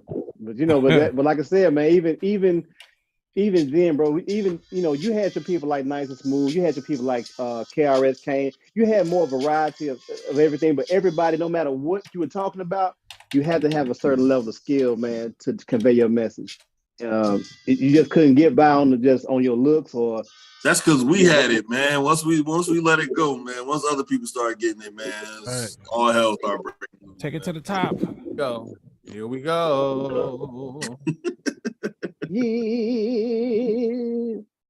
Yeah. Once we let it go, man. Once we start sharing it, man, that shit, all hell start breaking loose. Sharing it. Yeah. Once we start sharing it with the rest of the world, man, we had it. Yeah. There was rules to this shit, man. We had it. Hey, you can't own. I'll give you more. I'll give you one more. I'll give you one more example. I won't even just say that because it's certain people who we share the culture with who have done a good job by it. But I'll tell you what happened. It used to be a time where on it as far as New York, New Jersey, nigga. That's what I meant. Once we start sharing it with other people. Damn, nigga, taking low blows and shit. Right. but check this out. Shit. To his point, what I would say is that a lot of people who gravitate to hip hop or start making selling music out their trunk or whatever the case may be, a lot of times people don't have it. They only have a history of music where they enter it. They don't go backwards. So like let's just say the South for example. Now, not every artist from the South is illiterate to hip hop history, hip hop culture, history of the culture. Absolutely. However, you have a lot of people who got money they need to wash, so you're gonna start a label. A lot of those guys don't know anything about the history, and they can't teach their underlings anything about the culture because they don't know the history themselves. So that's why that's why a lot of your disconnect happens when people are not being properly taught the culture in a way that they're educated. It's like if you was in the mob. There's no way you don't know the godfather, the forefathers of the culture that you're a part of. It's mandatory. But when it comes to hip hop culture, you ain't got to know who Kool Herc is. You ain't got to know who Grandmaster Flash and the Furious 5 are. You don't have to know none of these. Your predecessors, you don't have to get no credence. You don't know who a Kool Herc is. He said who Kool Hercules. They don't know who the fucking maybe the Sugar Hill Gang because that hip hop shit. That's But yeah, you're right, and I think a lot too that gangster element got involved in too. The drug element, it just kind of Nah, that was took always on the life of That itself. always been there. but That for always even been there, though. That always been right, there. It's It wasn't. always always there. been No, there. no, I'm It saying wasn't it took on it. glorified. It It wasn't took on an glorified element, in the beginning. right? I think it was done, and when we They first had started songs doing it, like it was White done in Lines taste. and shit. They was It cold as was shit. variety though. It wasn't all that though. Right. It wasn't And they all were trying that. to teach you more than anything. Like you could tell if you go back to listen to some of those songs, they was telling you what was going on. True. It was a different way how they Yeah, portrayed it. they weren't telling you blatantly to go Ever do since it. You know what I'm since saying? Foxy Brown broke down that shit, man, we've been fucked up. Right. That's wild. Hey, You but got you know, 3/4 man. of another key. Right, they had their calculators out, man. Like, okay. 32 grams. My shit had like. I still say Nas wrote that shit for her, bro. Nah, it's in the credits. But nah, Schoolie D was the one that fucking brought the full gangster shit. Schoolie D, Ice-T, all them niggas. But hey, but you know what? But even if you think about like groups like NWA, a lot of those dudes were fashioned after like Furious 5. Matter of fact, if you really think about it, if you think about NWA's dynamic, they're actually Run DMC. Think about the booming voice. Like that was like in early hip hop. Think about it was about having the big voices. So you think about Melly Mel. Melly Mel had a booming projecting voice. DMC is the reason why you got the dynamic of Cube and MC Ren, because if you look at that whole dynamic, that's even with Drake on the production side, same shit, studying the Bomb Squad and using them breaks and putting stuff together. Yeah. So it's like the education is there no matter what part of the map you at. The education is there depending on the era you come in at. But like post 2000s, like people didn't feel the need to pay homage to those who and that goes from people not being properly educated. They're educated now because they're on the downside of their career. But think about somebody like Nelly who was ready to dissing KRS-One. You know what I'm saying? Like, man, KRS-One will body you to death, but in that climate, the average person ain't gonna hear what KRS-One saying because of the popularity of a Nelly. Because of popularity is that's what's winning. Kind of killed Nelly on that diss shit though. Man, KRS-One said I got a diss track for every major rapper out there. I got a diss album. When Chris is on you. Years, decades. Right. Listen, guys. I want to say this. So I was battling Shan, and Shan was like, "Yo, Chris, you can't come at me like that." So I said, "All right, I'll do this." Love KRS-One, man. Started from an NSYNC commercial. So we were doing the Sprite commercial. So I talked to my brother Kenny Parker. So Kenny proceeds to tell me, "Hey, yo, Chris, Shan's gonna body you." Hey, where's Fat Joe in y'all list, man? You know what, bro? I got Fat Joe on the top 500. What? In the hundreds. I got him top. I mean, in order, think about it. In all the rappers I've ever heard, Fat Joe. Gotta flow, Joe. Gotta let him know, Joe. I'll put Palmer for Joe. Oh, Yeah, no fucking doubt. Hard album. Pun before Joe. Most Jealous definitely. One's Envy was a hard album, but when Fat Joe first came out, I was like, he was like, oh, 1, man. 2, check it. Watch how I wreck it.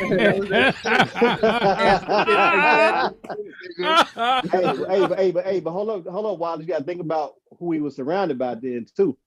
Niggas. Diamond, Buck Wild, not Buck Wild, Diamond, Showbiz. All them Bronx dudes, man. So he was surrounded by them people at the beginning of the FloJo video. Everybody know Fat Joe's in town. Shit is real. I mean, that was the first video I actually saw of him. Although FloJo came out first, but they made me go back and look and watch FloJo. The shit is real remix, right? Slow flow. He perfected that shit back then, man. Man, fuck all this East Coast shit. Let's talk about Tila, nigga.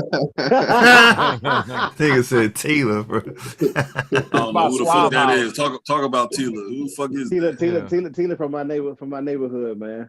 Oh, okay. So yeah, Tila probably. Hey, hold up, Malcolm. Malcolm. Tila is probably up there with Fat Joe. So I will put Tila and Fat Joe. After I tell you who Tila is, I bet you're gonna think differently. Hey, you've been in a strip club where you heard. So you've been in a strip club before, plenty of them, I'm sure. So if you've heard "Hoes in the Club Showing Love, Shaking That Ass," so if you've heard that song, that's Tila. I don't know what the fuck that was, nigga. I'm sure it sounded was everywhere, bro. Hold on, man. Pull that up. Yeah, that shit was everywhere, bro. So I put like if you know who 8Ball MJG was, they were label mates with Tila. So somebody put me on 8Ball and MJG when I went to when I went in the Navy. Yeah, I was in Florida. I was stationed in Florida, so you know what I mean. Like the people I hung out with, I had to put them on the woo and shit. Because them niggas was like, man, I don't understand what the fuck they talking about. There was speech that I knew back from ATC. 86. Yeah, we had to go down that rabbit hole with the woo and shit. And they brought me down rabbit hole of niggas and shit. And not everybody I didn't like, but 8Ball and MJG, I was fucking with them niggas. I was like, yeah, nah, these niggas can rap, y'all. I'm fucking with these niggas. Tila was a solid. He had a solid first album too, man. It was real. Never heard of that person. Yeah, that's okay. I now he's bringing some memories back. Okay, I've heard of him. Tila graduated from Hillcrest. He's from I'll be sure box though. Yeah, that's somebody. I'm sure you could tell the story of hip hop without mentioning that. It's like Fat Joe and shit. You don't need Fat Joe to tell the story. Before I wrap this up, let's go women. Top 5 women. Top 5 women: Light, Latifah, Yo-Yo. Man, I can't put hold on. So Light, Missy. Yo-Yo. Man, Yo-Yo, I love some Yo-Yo, dog. Man. Light, but Yo-Yo, you can't play with it. Yo, Latifah, right? They said boss. God damn. Boss, dog. Yeah, boss. Yeah. Boss. About boss. I would say Latifah, Hurricane G. Yo, God bless the dead. Yeah, Hurricane G. I wish Rod Digger, Remy Ma. Those. Yeah. Come on, Rod Digger. That's my baby. I would say Jean Grey. Jean Grey is yes, Grey, bro. I like that. She a barbarian. Yeah, Jean Grey is ridiculous, bro. So like I said, Light, Latifah, Yo-Yo. I'm gonna say Jean Grey. And Lord knows I'm missing one. I ain't never listened to none of these shit. 3D not T. No comment. Hey, let's move away all the bikini stuff she be wearing. She tight. And she ain't our best rappers, but she could come put some drywall up if she wants to. Hey, Wallace. I don't think you want no drywall from her. You want that wall. You want that wall. Good shit. Hey, damn, man, that's clever. Put them lawsuit shoes, niggas. Get drywall might get you some friction burns, bro. I'm saying. Drywall. They want you use some different goddamn spackle, nigga. Some spackle on it. Some spackle.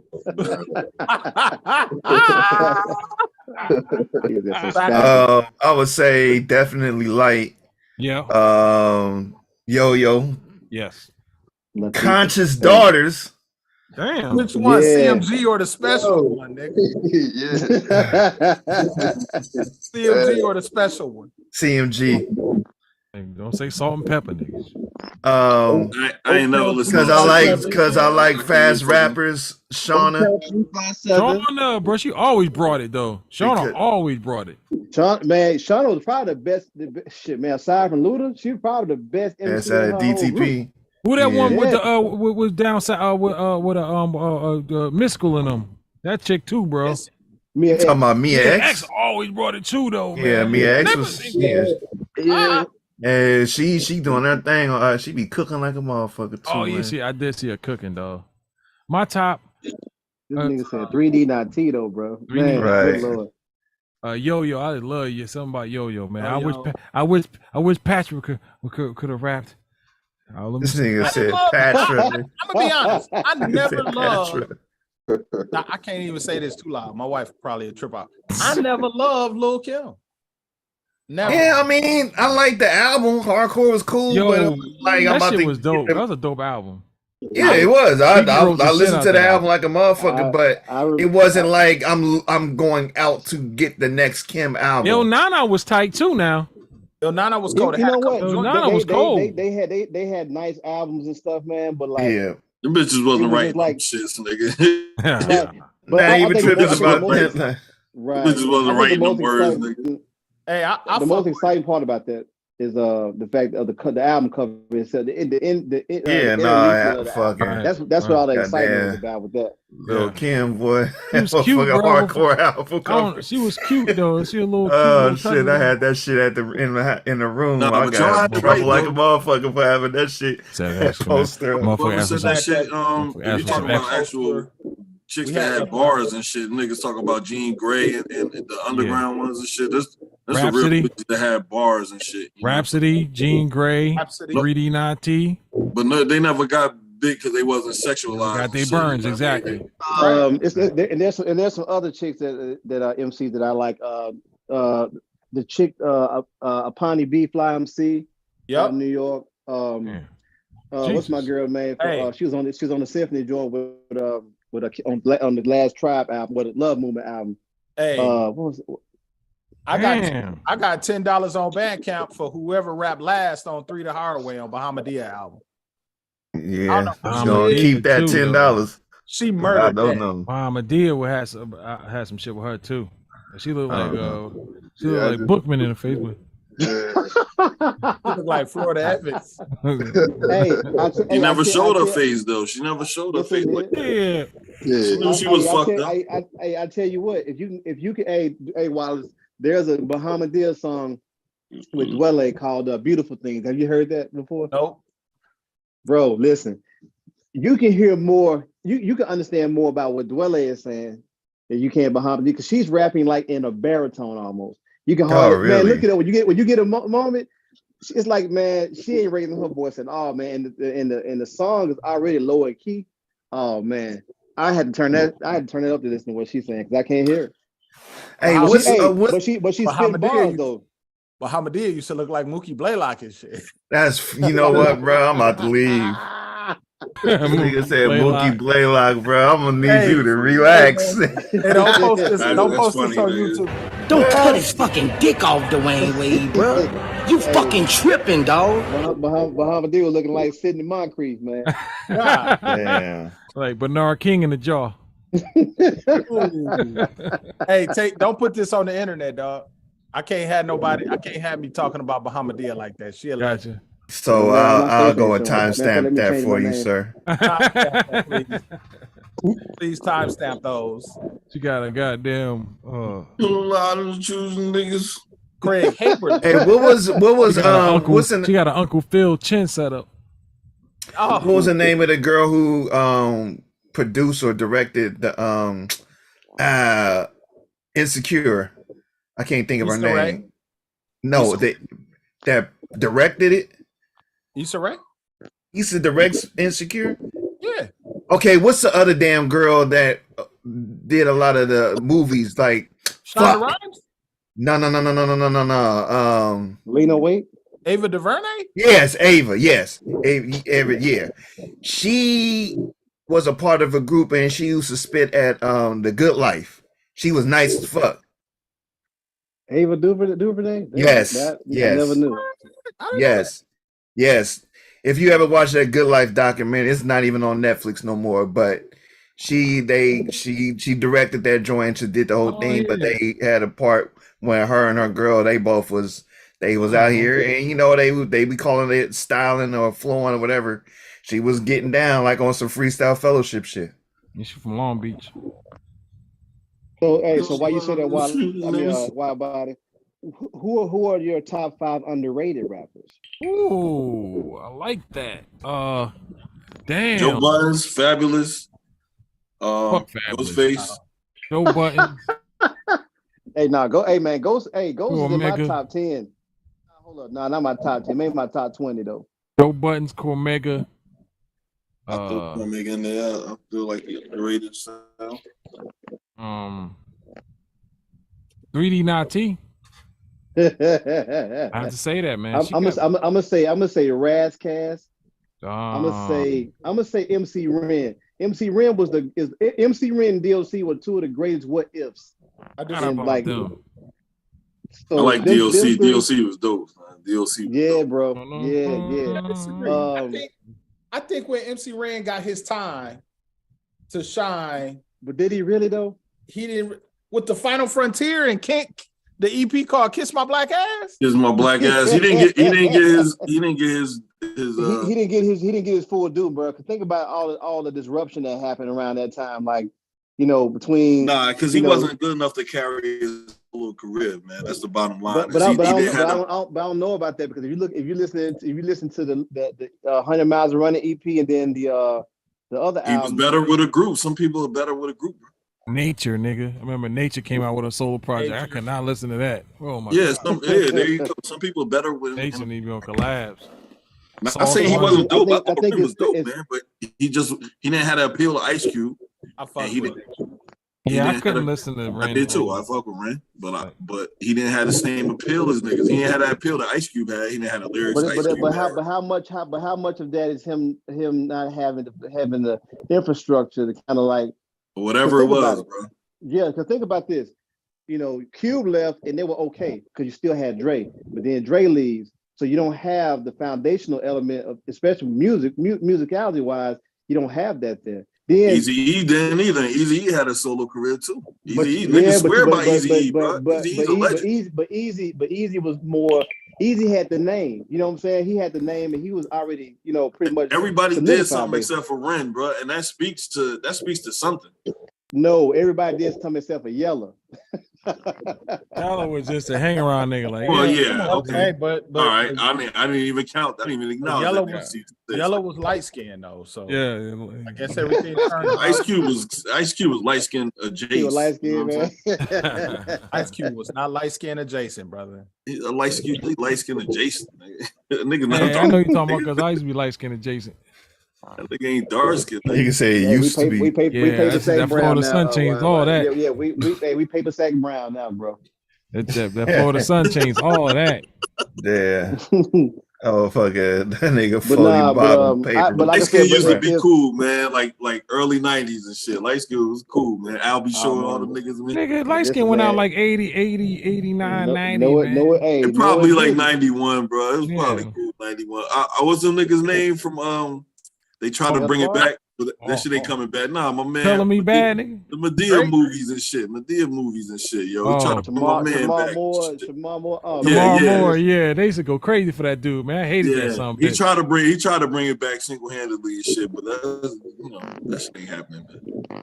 Yeah, man. Y'all didn't be left on the rock, man. Light skinned niggas is winning. You look at this Steph Curry nigga. They seen the score. Light skinned niggas 20. Right, man. Hey, the niggas is the red ball niggas is back, boy. At the end of the third quarter, light skinned niggas 30. That's right. Hey, them motherfuckers went out like the Bud Bowl, nigga. Steph Curry. Steph Curry. Clay Thompson, break back light skinned niggas. Oh, that's what you said. Light skinned niggas.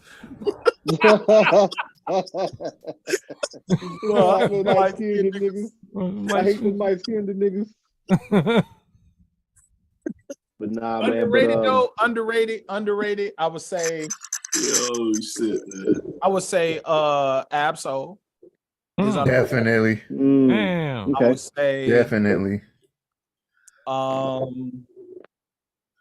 I would say Black Milk is.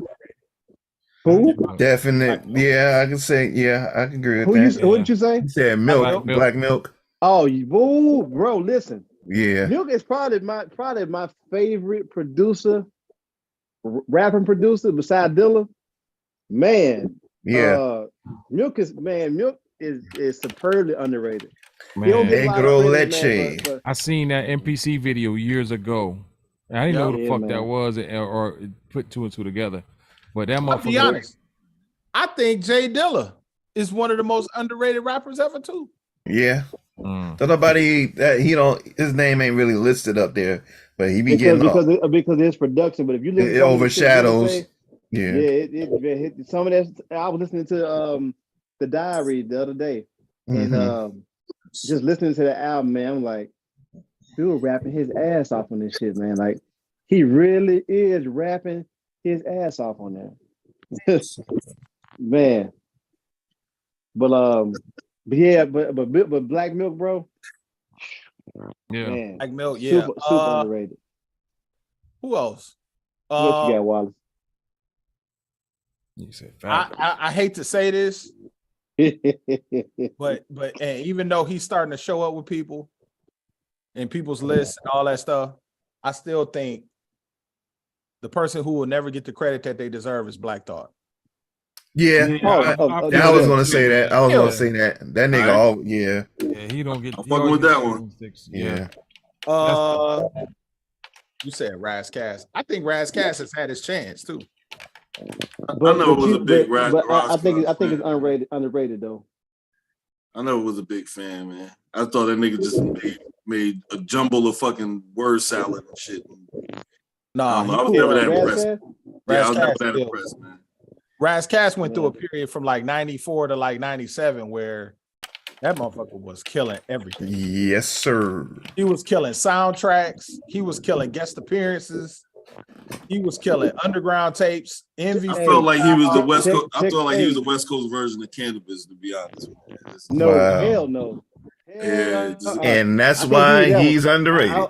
I would say he was the West Coast. He was the West Coast Nas. Because if you talk about Thank you. That's what niggas used to say, but I wasn't fucking with it, man. I have fun. Man, hey, I tell you what, if you get a chance, Malcolm, I really listen wasn't to Apollo Brown and Raz Cass is Blasphemy. Yep. Man.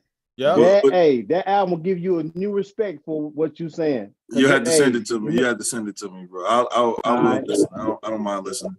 I'd rather listen to that shit than what the fuck is out there right now. Right. Shit, I would say fucking Crooked Eye is fucking underrated. Oh, I like Crooked Eye. Damn, son. I like Crooked Eye. Is he really though? I like Royce. I like all them niggas, man. All them niggas is dope, son. The whole Slaughterhouse. Royce, yeah, Royce. Mickey Fax of that. Yeah, Fax is dope too, man. Fax is real. You don't really hear people hear about. When I hear niggas speak about Slaughterhouse, Crook is like one of the last niggas. It's like Crook then Joel Ortiz. Dope, nigga. Right. Joel Ortiz. You know why I think that is? I think that's because when you think about Crooked, you think about the Death Row affiliation. And right. You don't really think about him as a natural spitter. Well, he got the Death Row shit hurt too. Right. Like that shit hurt him. It hurt him because when I first heard he was part of Slaughterhouse, I was like, why they got him in there? I wish they could have made it. Did I? But then I heard fantastic. Him, I said the same shit too. Digger hurts. That's great. Hey, so when I heard him, bro, because I remember Crooked Eye from the Death Row tapes when they were trying to do the new Death Row, and he was spitting. Don't get me wrong, he was spitting. He rhyming on that joint. But you think about Slaughterhouse, you think about all the components of Slaughterhouse. When I saw his name, I was like, man, he like the security details and shit. Damn, that's fucked up. Damn. I'm joking, but I'm saying I didn't know that he had. I didn't know he was barred up like that. Yeah. So when I first heard the first Slaughterhouse, I was like, man, this dude killing. That nigga. Why wasn't he doing that Death Row? But it wasn't. He probably had restrictions on doing that, going like that, because he had to appeal to a certain fan base as well, being that he was on Death Row as well. So, but I got you another one over there, motherfucking Bishop Lamont. Damn. Oh man, listen, bro. Hey, that go at it, You bro. already know, nigga. hey, I can understand more about Busy Bone saying than this dude. But he puts it together so well, man, that you gotta slow down to speed it up, bro. But Bishop Lamont, yeah, he's another one of them dudes. All right, guys, we're gonna. I got one more. Go ahead, bro. By 10. Yeah. Hey, listen, bro. I mean, when a nigga can rap in Arabic, man, Yeah, right. Who takes time to decipher around and put it in Arabic, man? So, right. 20 years to write that shit. I wonder if he. Never mind. Let me shut up. The original Drunk Master. Fucking. Damn, I was about to say. No, but go ahead. You about to close it up. All good. And I'd like to thank every goddamn body for showing up tonight. Thank you. Check us up on a playback as we take it back to the oldies. Join us next week for another episode of Talk That Stuff number. Well, I don't have numbers anymore, but yeah, I'd like to thank the oh yeah, who's knives in the shoestring. Diggerhurst, RTO, Ricks, Malcolm, Rod Wallace. I'm DJ Wildbody. Join me next week, 7 p.m. Eastern Standard Time for My real name on here. episode of Talk That Stuff. Check us out. Also, check us back on the playback, Spotify, Anchor FM, all the other good shit. Like the piece on 3 if I could. 1, 2, 3. Hey! So we're using our made up names.